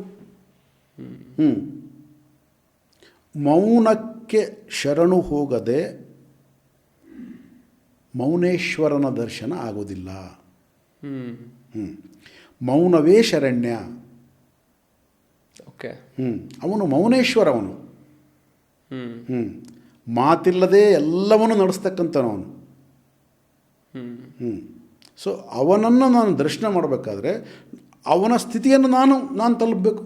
ಇವಾಗ ಅವನೇ ಯಾವ ಸ್ಥಿತಿಯಲ್ಲಿದ್ದಾನೆ? ಅವನು ಮಾತಾಡ್ತಾ ಇಲ್ಲ, ಮೌನವಾಗಿದ್ದಾನೆ, ಆಲೋಚನೆ ಮಾಡ್ತಾ ಇಲ್ಲ, ಸೈಲೆಂಟ್ ಆಗಿದ್ದಾನೆ. ಅವನ ಸ್ಥಿತಿಯನ್ನು ನಾನು ತಲುಪಿದಾಗ ಅವನ ದರ್ಶನ ಆಗುತ್ತೆ. ಇವಾಗ ನಾನು ಯಾವ ಸ್ಥಿತಿಯನ್ನು ತಲುಪ್ತೀನಿ ಅವ್ರ ದರ್ಶನ ಆಗ್ತಾಯಿದೆ. ಈಗ ಪ್ರಪಂಚದ ಸ್ಥಿತಿಯಲ್ಲಿದ್ದೀನಿ ನಾನೀಗ, ಆಗ ದರ್ಶನ ಆಗ್ತಾಯಿದೆ. ಕೋಪ ಬಂದಾಗ ಕೋಪದ ದರ್ಶನ ಆಗುತ್ತೆ, 3 ಹೊತ್ತು ಮಾತಾಡ್ತಾ ಇರ್ತೀನಿ. ಮಾತುಗಳು ಬಂದಾಗ ಮಾತುಗಳು ದರ್ಶನ ಆಗ್ತಾ ಇದ್ದಾವೆ. ಇನ್ನೊಬ್ಬರನ್ನ ನೋಯಿಸೋದು ಬಂದಾಗ ನೋಯಿಸೋದು ದರ್ಶನ ಆಗುತ್ತೆ. ಈ ಥರ ನಾನು ಏನೇನು ಸ್ಥಿತಿಯೊಳಗಿರ್ತೀನೋ ಅವ್ರವ್ರ ದರ್ಶನ ಆಗ್ತಾ ಇದೀವೋ ನನಗೆ. ಇವಾಗಲೂ ದರ್ಶನ ಆಗ್ತಾ ಇದೆ. ಹೌದು. ದರ್ಶನ ಇಲ್ಲದೆ ನಾನಿಲ್ಲ. ಈಗ ಇವಾಗಿನ ದರ್ಶನ ಯಾವುದಾಗ್ತಾ ಇದೆ, ಯಾವ ಸ್ಥಿತಿಯಲ್ಲಿ ನಾನು ಇದ್ದೇನೋ ಅವ್ರ ದರ್ಶನ ಆಗ್ತಾ ಇದೆ. ನನಗೆ ಹಣದ ದರ್ಶನ ಆಗುತ್ತೆ. ಓಕೆ. ಆರೋಗ್ಯದ ಬಗ್ಗೆ ಜಾಸ್ತಿ ನಾನು ಆರೋಗ್ಯದ ಬಗ್ಗೆ ಚಿಂತೆ ಮಾಡಿ ಆರೋಗ್ಯ ದರ್ಶನ ಆಗ್ತಾ ಇದೆ. ಹೌದಾ? ಆರೋಗ್ಯದ ಬಗ್ಗೆ ಚಿಂತಿತನು ಏನು ಮಾಡ್ತಾನೆ? ಸರಿಯಾಗಿ ಫಿಸಿಕಲ್ ಎಕ್ಸಸೈಸ್ ಮಾಡ್ತಾನೆ, ನ್ಯೂಟ್ರಿಷನ್ ಫುಡ್ ತೊಗೊತಾನೆ, ಊಟ ಹೆಂಗೆ ಮಾಡ್ಬೇಕಂತೇಳಿ ಅವೆಲ್ಲ ಆಲೋಚನೆ ಮಾಡ್ತಾ ಆರೋಗ್ಯ ಸರಿಯಾಗಿ ಬಿಡುತ್ತೆ. ಯಾಕಂದ್ರೆ ಆರೋಗ್ಯ ದರ್ಶನ ಆಯಿತು ಅವನಿಗೆ. ಹಣ ಹಣ ಹಣ ಹಣ ಹಣ ಹಣದ ಆಲೋಚನೆ ಮಾಡಿದಾಗ ಹಣದ ದರ್ಶನ ಆಗುತ್ತೆ. ಅವನು ಎಲ್ಲವನ್ನು ಬಿಟ್ಬಿಡ್ತಾನೆ, ಕೇವಲ ಹಣದಿಂದ ಹೋಗ್ತಾನೆ, ಹಣ ಬರುತ್ತೆ. ಹಾಂ, ಹೌದು, ಬರುತ್ತೆ, ಖಂಡಿತ ಬರುತ್ತೆ. ನೀನು ಯಾವುದನ್ನ ಕುರಿತು ತೀವ್ರತೆಯಿಂದ ಅದೇ ಆಲೋಚನೆ ಮಾಡ್ತೀಯೋ ಅದು ದರ್ಶನ ಆಗುತ್ತೆ. ಆರೋಗ್ಯ ಬೇಕಂದ್ರೆ ಆರೋಗ್ಯದ ದರ್ಶನ ಆಗುತ್ತೆ, ಹಣ ಬೇಕಂದ್ರೆ ಹಣದ ದರ್ಶನ ಆಗುತ್ತೆ, ಅಧಿಕಾರ ಬೇಕಂದ್ರೆ ಅಧಿಕಾರದ ದರ್ಶನ ಆಗುತ್ತೆ. ಯಾವುದರ ಕುರಿತು ನೀನು ತೀವ್ರವಾಗಿ ನಿನ್ನ ಒಂದು ಆಲೋಚನೆ ಬರುತ್ತೋ ಅದರ ದರ್ಶನ ಆಗ್ತಾ ಇದೆ. ಈಗ ಪ್ರೆಸೆಂಟಲ್ಲಿ ಆಗ್ತಾ ಇದೆ ನನಗೆ. ಹೌದು. ಮತ್ತು ಅದೇ ರೀತಿಯಾಗಿ ಮೌನೇಶ್ವರನ ದರ್ಶನ ಆಗ್ಬೇಕಂದ್ರೆ ನಾನೇನು ಮಾಡಬೇಕು? ನಾನು ಮೌನಕ್ಷ. ಎಕ್ಸಾಕ್ಟ್ಲಿ. ನೋಡಿ, ಸೇಮ್ ಇದು ಏನು ಪ್ರೊಸೀಜರ್ ಬೇರೆ ಅಲ್ಲ. ಪ್ರಪಂಚಕದಲ್ಲಿ ಈಗ ಹೊತ್ತು ನಾನು ಏನೇನು ಪಡಿತಾ ಇದ್ದೀನಿ ಅದರ ದರ್ಶನಕ್ಕೆ ನಾನು ಏನೇನು ಮಾಡ್ತಾ ಇದ್ದೀನಿ ಅದನ್ನೇ ರಿವರ್ಸ್ ಆಗಿ ಮಾಡೋ, ರಿವರ್ಸ್ ಆಗಿ ದರ್ಶನ ಆಗುತ್ತೆ. ಸೊ ಹಾಗಾಗಿ ನಾವು ಈ ಒಂದು ಮೌನದ ಮುಖಾಂತರ ಒಂದು ಭಗವಂತನ ದರ್ಶನ ಮಾಡ್ಬೋದು ಅನ್ನೋದು ಕೂಡ ನಾವಿಲ್ಲಿ ತಿಳ್ಕೊಂಡಂಗೆ ಆಯ್ತು ಆ್ಯಕ್ಚುಲಿ. ಖಂಡಿತ ಮಾಡ್ಬೋದು. ಮಾಡಬಹುದೇನೋ ಅಲ್ಲ, ಮಾಡಬಹುದು, ಮಾಡೇ ಮಾಡ್ತೇವೆ, ಆಗುತ್ತೆ ಅದು. ಬಟ್ ನಮಗೆ ಆ ಟೈಮ್ ಇಲ್ಲ ನಮಗೆ. ಬೇರೆ ಎಲ್ಲದಕ್ಕೆ ಟೈಮ್ ಇದೆ, ಇದಕ್ಕೆ ಟೈಮ್ ಇಲ್ಲ ನಮಗೆ. ಒಂದು ಸಾರಿ ಪತ್ರಿಜಿಯವ್ರನ್ನ ಈ ಥರ ಕ್ಲಾಸ್ ಮುಗಿದ ಮೇಲೆ ಒಬ್ಬ ಗೃಹಿಣಿ ಬಂದು ಒಂದು ಪ್ರಶ್ನೆ ಕೇಳಿದ್ಲು. ನೀವೇನೋ ಹೇಳ್ಬಿಡ್ತೀರಿ, ಧ್ಯಾನ ಮಾಡಿರಿ, ಅದು ಮಾಡಿರಿ, ಇದು ಮಾಡಿರಿ ಅಂತ, ನಮ್ಗೆ ಎಷ್ಟು ಕಷ್ಟ ಗೊತ್ತಾ ಅಂತ ಕೇಳಿದ್ಲು ಪತ್ರಿಜಿಯವ್ರನ್ನ. ಯಾಕೆ, ಏನಮ್ಮ ಅಂತ ಕೇಳಿದೆ. ಅಂದರೆ ನಾನು ಹೇಳ್ತಿರೋದು, ಒಂದು ಪ್ರಶ್ನೆಗೆ ಎಷ್ಟು ತೀಕ್ಷ್ಣವಾಗಿ ಆನ್ಸರ್ ಕೊಡ್ಬೋದು ಅಂತ ಹೇಳ್ತೀನಿ ನಾನು. ನೋಡ್ರಿ, ನಮಗೆ ಗಂಡ ಇದ್ದಾನೆ, ಮಕ್ಕಳಿದ್ದಾರೆ.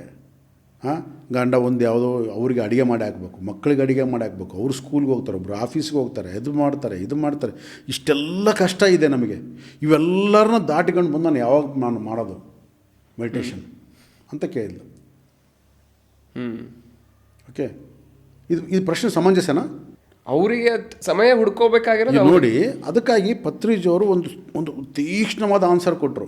ಅದು ನೋಡೋದಕ್ಕೆ ನಗು ಬರ್ತಾ ಇದೆ ಬಿಟ್ಟರೆ ಅದು ಎಷ್ಟು ಪರ್ಫೆಕ್ಟ್ ಆನ್ಸರ್ ಅದು ಅಂತಂದ್ರೆ. ಅವ್ರಿಗೆ ಹೇಳಿದ್ಲು, ಒಂದು ಕೆಲಸ ಮಾಡಮ್ಮ, ಏನು, ಎಲ್ಲರಿಗೂ ವಿಷ ಹಾಕ್ಬಿಡು ಅಂದ್ಲು. ವಿಷ ಹಾಕಿ ಸಾಯಿಸ್ಬಿಡು ಎಲ್ಲರೂ ಸತ್ತೋದ್ಮೇಲೆ ನೀನು ಆರಾಮಾಗಿರ್ತೀಯ, ಅವ ಮಾಡ್ಬೋದಾ ನೀನು ಅಂತ. ಅಂದರೆ ನಿಜವಾಗ್ಲೂ ನಿನಗೆ ಅವರು ಅಡ್ಡಿ ಅಂದ್ಕೊಂಡ್ರೆ ತೊಲಗಿಸ್ಕೊಂಬಿಡು ನೋಡೋಣ. ಹಾಂ, ಅದು ಬೇಕು, ಇದು ಬೇಕು. ಓಕೆ, ಅಂದರೆ ಏನು, ಕಾರಣ ಹುಡುಕ್ತೀವಿ ಅಷ್ಟೇ. ಈ ಕಾರಣಗಳಿಂದ ಇದು ಮಾಡೋಕ್ಕಾಗ್ತಾಯಿಲ್ಲ, ಈ ಕಾರಣದಿಂದ ಇದು ಮಾಡೋಕ್ಕಾಗ್ತಾಯಿಲ್ಲ, ಇದೆಲ್ಲ ಇದು ಮಾಡ್ತಾಯಿದ್ದೆ. ನಿಮ್ಮಂಗೆ ನಾನು ಫ್ರೀ ಇದು ಮಾಡ್ತಾಯಿದ್ದೆ, ಇದು ಮಾಡ್ತಾಯಿದ್ದೆ. ಮಾಡಲೇಬೇಕು ಅಂತ ಅಂದುಕೊಂಡ್ರೆ ಖಂಡಿತವಾಗ್ಲೂ ಮಾಡ್ತೀವಿ. ಅದು ಯಾವುದೇ ಪರಿಸ್ಥಿತಿಯಲ್ಲಿ ಮಾಡೋಕ್ಕಾಗಲ್ಲ ಅಂದರೆ ಕಾರಣಗಳು ಹುಡುಕ್ತೀವಿ. ಯಾಕೆ ಮಾಡೋಕ್ಕಾಗಿಲ್ಲ ಗೊತ್ತಾ ನನಗೆ ಅಂತ ಕಾರಣ ಹುಡುಕ್ತೀವಿ. ಹಾಗಾಗಿ ನಮಗೆ ಕಾರಣಗಳು ಬೇಕು. ನನಗೆ ಇದಕ್ಕೋಸ್ಕರ ಅದು ಮಾಡೋಕ್ಕಾಗ್ತಾಯಿಲ್ಲ, ಅದಕ್ಕೋಸ್ಕರ ಇದು ಮಾಡೋಕ್ಕಾಗ್ತಾಯಿಲ್ಲ. ಸೊ ಅದೆಲ್ಲ ಇದೇ ಆದ ಕಾರಣ ಅದರಿಂದ ಹೊರಗೆ ಬರಬೇಕು. ನಾವು ಹೊರಗೆ ಬರೋದಕ್ಕೆ ನಾವೇನು ಮಾಡಬೇಕಂತ ಆಲೋಚನೆ ಮಾಡಬೇಕೇ ಹೊರತು ಅದು ಈಗಿದೆ ಆದ ಕಾರಣ ನನಗೆ ಏನೂ ಮಾಡೋಕ್ಕಾಗ್ತಾಯಿಲ್ಲ. ನನ್ನ ಸಂಸಾರ ಇದೆ, ಮಕ್ಕಳಿದೆ, ಅದಿದೆ, ಇದಿದೆ, ಏನು ಮಾಡೋಕ್ಕಾಗ್ತಾಯಿಲ್ಲ. ನಾನು ಸಂಪಾದನೆ ಮಾಡಲೇಬೇಕು, ತಂದು ಹಾಕಲೇಬೇಕು, ಏನು ಮಾಡೋಕ್ಕಾಗ್ತಾಯಿಲ್ಲ. ಅದರೊಳಗೆ ಜಾಗವನ್ನು ಹುಡುಕೋ. ಓಕೆ, ಬಿಕಾಸ್ ಇದು ಬೇರೆ ಅಲ್ಲ, ಇದು ನಿನಗಾಗಿ ಅಂತ ಗೊತ್ತಾದಾಗ ಅದರೊಳಗೆ ಜಾಗ ಮಾಡ್ತೇನೆ ನೀನು. ಇವಾಗ ನಾನು ಕಾರಣಗಳು ಹೇಳ್ತಾ ಇದ್ದೀನಿ. ಇವಾಗ ನಾನು ಅದನ್ನೇ ಕೆಲಸ ಮಾಡ್ತಾಯಿದ್ದೆ ಮೊದಲು. ನಾನು ಕೂಡ ಕಾರಣಗಳು ಹುಡುಕ್ತಾ ಇದ್ದೆ. ನನಗೆ ಯಾಕೆ ಮಾಡೋಕ್ಕಾಗ್ತಾಯಿಲ್ಲ, ಅವ್ರಂಗೆ ಯಾಕೆ ಮೆಡಿಟೇಷನ್ ಮಾಡೋಕ್ಕಾಗ್ತಾಯಿಲ್ಲ, ಅವ್ರಂಗೆ ಯಾಕೆ ಪುಸ್ತಕ ಓದೋಕ್ಕಾಗ್ತಾಯಿಲ್ಲ, ಅವ್ರಂಗೆ ಯಾಕೆ ಅರ್ಥ ಮಾಡ್ಕೊಳಕ್ಕಾಗ್ತಾಯಿಲ್ಲ, ನಾನು ಕೂಡ ಆಧ್ಯಾತ್ಮದಲ್ಲಿ ಯಾಕೆ ಮುಂದುವರಿಯೋಕ್ಕಾಗ್ತಾಯಿಲ್ಲ. ಇವೆಲ್ಲ ನಾನು ಮಾಡಿದವನೇನೆ. ಇದೆಲ್ಲ ಕಾರಣಗಳನ್ನು ನಾನೇ ಕಂಡುಕೊಂಡವನು. ಸೊ ನನಗೆ ಸಂಸಾರ ಇದೆ, ನನಗೆ ಆಫೀಸ್ ಇದೆ, ನನಗೆ ಬಿಸ್ನೆಸ್ ಇದೆ, ಇವಾಗ ನನಗೆ ಇದು ಬೇಕಾಗಿಲ್ಲ, ಅವಾಗ ಅದು ಬೇಕಾಗಿಲ್ಲ, ಇದೆಲ್ಲ ಆದಮೇಲೆ ಮಾಡೋಣ, ಇವೆಲ್ಲ ಆಯಿತು. ಇದೆಲ್ಲ ಆಗಿ ಜೀವನ ಏರುಪೇರಾದಾಗ ಆಗ ವಾಪಸ್ ಬರೋಕ್ಕೆ ನೋಡ್ತೀವಿ ನಾವು. ಸೊ ಅದಾಗೋದಕ್ಕಿಂತ ಮುಂಚೆನೇ ನಾವು ಸೆಟ್ರೇಟ್ ಮಾಡ್ಕೋಬೋದು ಲೈಫ್ನ. ಸೊ ಆಧ್ಯಾತ್ಮ ಅನ್ನೋದು ನಮ್ಮ ಜೀವನಕ್ಕೆ ನಮಗೆ ಆಗಿ ನಾವು ಮಾಡಬೇಕಾಗಿರ್ತಕ್ಕಂಥದ್ದು. ಯಾರಿಗೋಸ್ಕರ ಅಲ್ಲ, ಇದು ನಮಗೋಸ್ಕರ. ಒಂದು ಮೌನ ಆಗಿರ್ಬೋದು, ಒಂದು ಧ್ಯಾನ ಆಗಿರ್ಬೋದು, ಒಂದು ಆಧ್ಯಾತ್ಮ ಆಗಿರ್ಬೋದು, ಇವು ಯಾವೂ ಕೂಡ ಬೇರೆಯವ್ರಿಗಾಗಿ ಅಲ್ಲ, ಬೇರೆಯವ್ರಿಗೆ ತೋರಿಸ್ಕೊಳ್ಳೋಕ್ಕಾಗಿ ಅಲ್ಲ, ಬೇರೆಯವ್ರಿಗೆ ಹೇಳ್ಕೊಳ್ಳೋಕ್ಕಾಗಿ ಅಲ್ಲ, ಕೇವಲ ನನಗಾಗಿ. ಭಗವಂತನ ದರ್ಶನ ನಾನು ಮಾಡ್ಬೇಕಂತ ಯಾಕೆ ಅಂದ್ಕೋಬೇಕು? ಯಾರಿಗೆ ನಾನು ರೆಕಮೆಂಡ್ ಮಾಡ್ಬೇಕಾಗಿ ಹೋಗಿ ಯಾರಿಗೆ ಹೇಳಬೇಕಾಗಿದೆಯಾ ನನಗೆ ಭಗವಂತನ ದರ್ಶನ ಆಯಿತು ಅಂತ? ಆ ರೀತಿ ದರ್ಶನ ಪಡೆದವರು ಯಾರು ಹೇಳೋದೇ ಇಲ್ಲ. ಯಾಕೆಂದರೆ ಅವ್ರಿಗೆ ಗುರುತಿಸ್ಕೊಳ್ಳುವಂಥ ಒಂದು ರೋಗ ಹೋಗ್ಬಿಟ್ಟಿರ್ತದೆ. ಇಲ್ಲ ಅವ್ರಿಗೆ ಯಾರ ಹತ್ರ ಗುರುತಿಸ್ಕೋತೀಯ ಅವ್ರಿಗೆ? ಸೊ ಆದ ಕಾರಣ ನಮ್ಮಲ್ಲಿ ಆ ದರ್ಶನ ಪಡಿಬೇಕು ಅನ್ನೋ ಒಂದು ತುಡಿತ ಬರಬೇಕು ನಮ್ಮಲ್ಲಿ. ಆ ಒಂದು ಕ್ಯೂರಿಯಾಸಿಟಿ ಬರಬೇಕು ನಮ್ಮಲ್ಲಿ. ಲೈಫ್ ಬಗ್ಗೆ ಒಂದು ಕ್ಯೂರಿಯಾಸಿಟಿ ಬಂದಾಗ ಲೈಫು ಬ್ಲೌಸಮ್ ಅರಳುತ್ತೆ. ಹೌದು. ಇಲ್ಲ ಅಂತಂದ್ರೆ ಮುದುಡ್ಕೊಂಡು ಹೋಗುತ್ತಾ ಇದೆ ಲೈಫ್. ದಿನನಿತ್ಯ ಬೆಳಗ್ಗೆ ಹೇಳ್ತೀವಿ, ಓಡ್ತೀವಿ, ಮತ್ತು ರಾತ್ರಿ ಬರ್ತೀವಿ, ಮಲಗ್ತೀವಿ. ಒಂದೊಂದು ಸಲ ಎದ್ದಾಗ ಏನಪ್ಪ ಜೀವನ ಇದು, ನಾನು ಎಲ್ಲಿ ಹೋಗ್ತಾ ಇದ್ದೀನಿ? ಅದಕ್ಕೆ ಎಲ್ಲಿಗೆ ಪಯಣ, ಯಾವುದೋ ದಾರಿ. ಸೊ ಈ ಪ್ರಶ್ನೆ ನಮ್ಮಲ್ಲಿ ಬರಬೇಕಿದು. ಎಷ್ಟು ದಿನ ಇದು, ಎಷ್ಟು ದಿನ ಓಡಲಿ, ಎಷ್ಟು ವರ್ಷ ಓಡಲಿ, ಎಷ್ಟು ವರ್ಷಗಳು ಕಳೆದ್ಬಿಟ್ಟು ನನಗಾಗಲೇ ನಾನು ಓಡ್ತಾ ಇದ್ದೀನಿ ಅಂತ ಅಂದ್ಕೊಂಡಿದ್ದೀನಿ. ಏನು ಮಾಡಿದ್ದೀನಿ ನಾನು? ಅವತ್ತಿಗೂ ಇವತ್ತಿಗೂ ನಾನು ಮಾಡಿರ್ತಕ್ಕಂಥದ್ದು ಏನು? ಮಾಡಿರೋ ದುಡ್ಡಲ್ಲಿ ನನ್ನ ಅಳತೆ. ನಾನು ಎಷ್ಟು ಕೋಟಿ ಸಂಪಾದನೆ ಮಾಡಿದ್ದೀನಿ, ಇದೇ ನನ್ನ ಸಾಧನೆ. ಅದು ಬಿಟ್ಟರೆ ಬೇರೇನು ಸಾಧನೆ ಇದೆ ನನ್ನ ಹತ್ರ? ಅದು ಬಿಟ್ಟು ನಾನೇನು, ನಾನು ಯಾರು, ನಾನು ಎಲ್ಲಿಂದ ಬಂದೆ, ಯಾಕೆ ಬಂದೆ, ಬಂದಿದ್ದಾದರೂ ಯಾಕೆ, ಇಲ್ಲಿ ಮಾಡ್ತಾ ಇರೋದೇನು, ಇದು ಮಾಡೋದು ನಿಜನಾ, ಇದು ಸತ್ಯನಾ, ಇದು ಬೇಕಾ ನನಗೆ ನಿಜವಾಗಿ ಬೇಕಾಗಿರೋದೇನು, ನನಗೆ ನಿಜವಾಗಿ ಬೇಕಾಗಿರೋದೇನು ಅಂತ ನನಗೆ ಗೊತ್ತಾದಾಗ ಆಗ ನನಗೆ ದಾರಿ ಕಾಣುತ್ತೆ. ಎಲ್ಲಿಗೆ ಪಯಣ ಅಂತ ಗೊತ್ತಾಗುತ್ತೆ, ಯಾವುದು ದಾರಿ ಅಂತ ಗೊತ್ತಾಗುತ್ತೆ. ಬಟ್ ಒಂದು ಗೊತ್ತಾಗುತ್ತೆ, ಏಕಾಂಗಿ ಸಂಚಾರಿ. ನಾನು ಯಾವತ್ತೂ ಏಕಾಂಗಿ ಸಂಚಾರಿ. ನಾನು ಬಂದ ನಂತರ ನನಗೆ ಇವೆಲ್ಲ ಕ್ರಿಯೇಟ್ ಆಗಿರೋದು. ನಾನು ಬಂದ ನಂತರ ಇವೆಲ್ಲ ಸಂಬಂಧಗಳು ಅಂಟುಕೊಂಡಿರೋದು.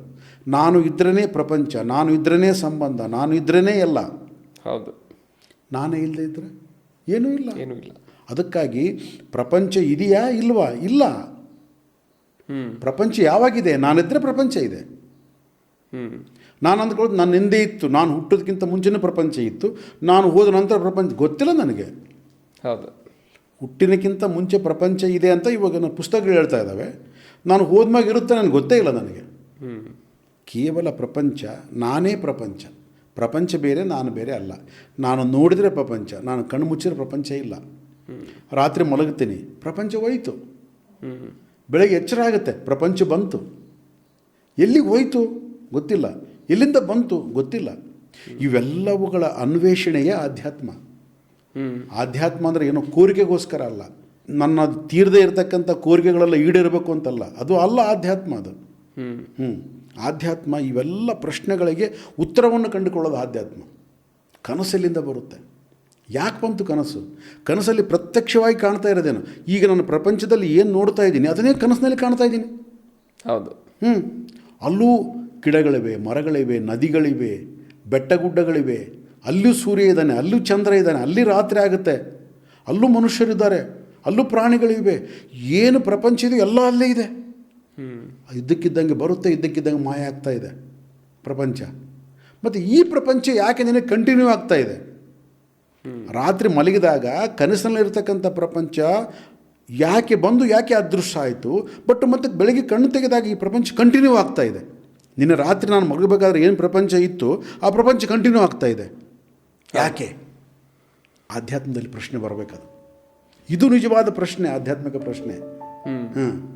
ನನಗೆ ಸ್ವಲ್ಪ ಹೋಗ್ಬಿಟ್ಟು ಈ ಪೂಜೆ ಮಾಡಿದ್ರೆ ಈ ದುಡ್ಡು ಬರುತ್ತೆ, ಈ ಒಂದು ಹರಕೆ ಹೊತ್ಕೊಂಡ್ರೆ ಇದು ಬರುತ್ತೆ, ಅದಲ್ಲ. ಅದು ಪ್ರಾಪಂಚಿಕವಾಗಿರ್ತಕ್ಕಂಥದ್ದು. ನೀನು ಹರಕೆ ಬಿಡು, ಮಾಡು, ಏನೇ ಮಾಡೋದು ಬರ್ತಾನೆ ಇರ್ತದೆ, ಹೋಗ್ತಾ ಇರ್ತದೆ, ಬರ್ತಾ ಇರ್ತದೆ.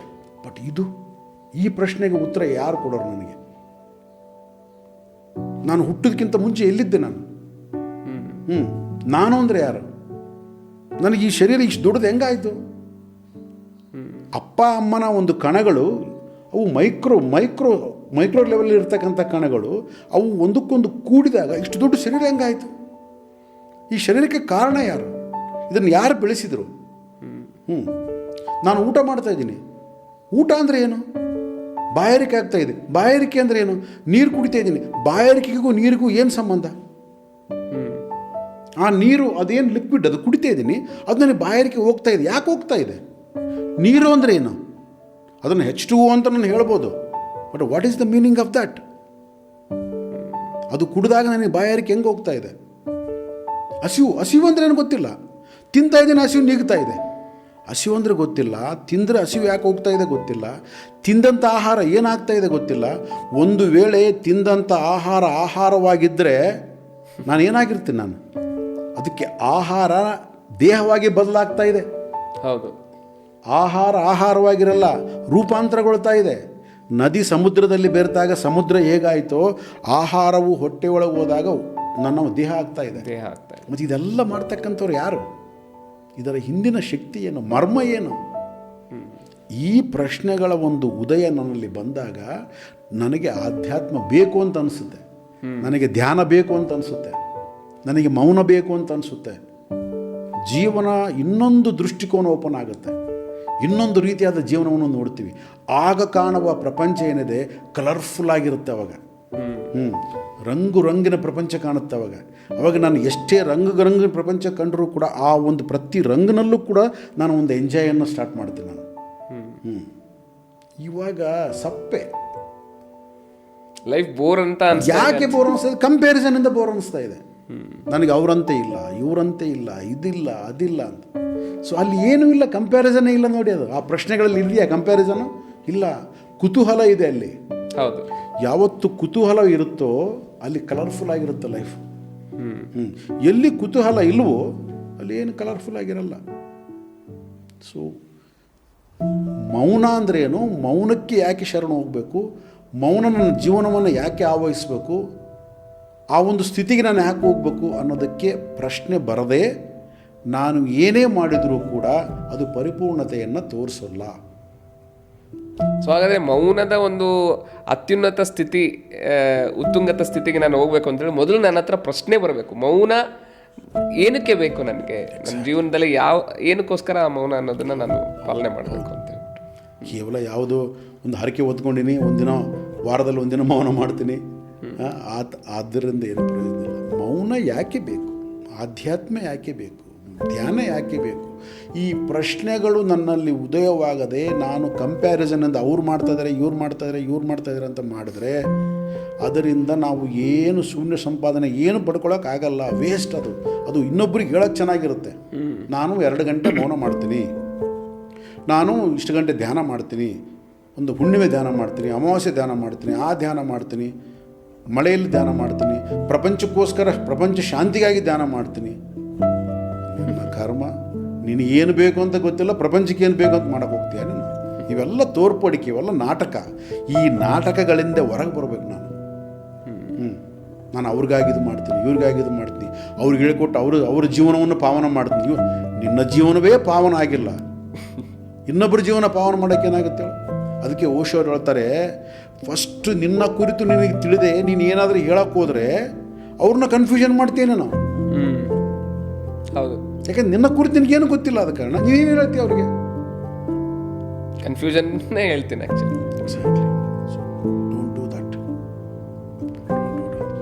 ಸೊ ಹಾಗಾಗಿ ಈ ಒಂದು ಮೌನದ ಮುಖಾಂತರ ನಾವು ದೇವರ ದರ್ಶನ ಮಾಡ್ಬೋದು ಅನ್ನೋದನ್ನು ತಿಳಿಸ್ಕೊಟ್ಟಂಥ ಭೀಮೇಶ್ ರೆಡ್ಡಿ ಸರ್ ಅವ್ರಿಗೆ ಧನ್ಯವಾದಗಳನ್ನು ಹೇಳ್ತಾ, ನಮ್ಮ ಜೀವನವನ್ನು ಮೌನದ ಮುಖಾಂತರನೂ ಈ ಒಂದು ಆಧ್ಯಾತ್ಮಕ್ಕೆ ತೊಗೊಂಡು ಹೋಗ್ಬೋದು ಅನ್ನೋದನ್ನು ತಿಳ್ಕೊತಾ ಈ ಒಂದು ಎಪಿಸೋಡ್ನ ಇಲ್ಲಿಗೆ ಎಂಡ್ ಮಾಡೋಣ.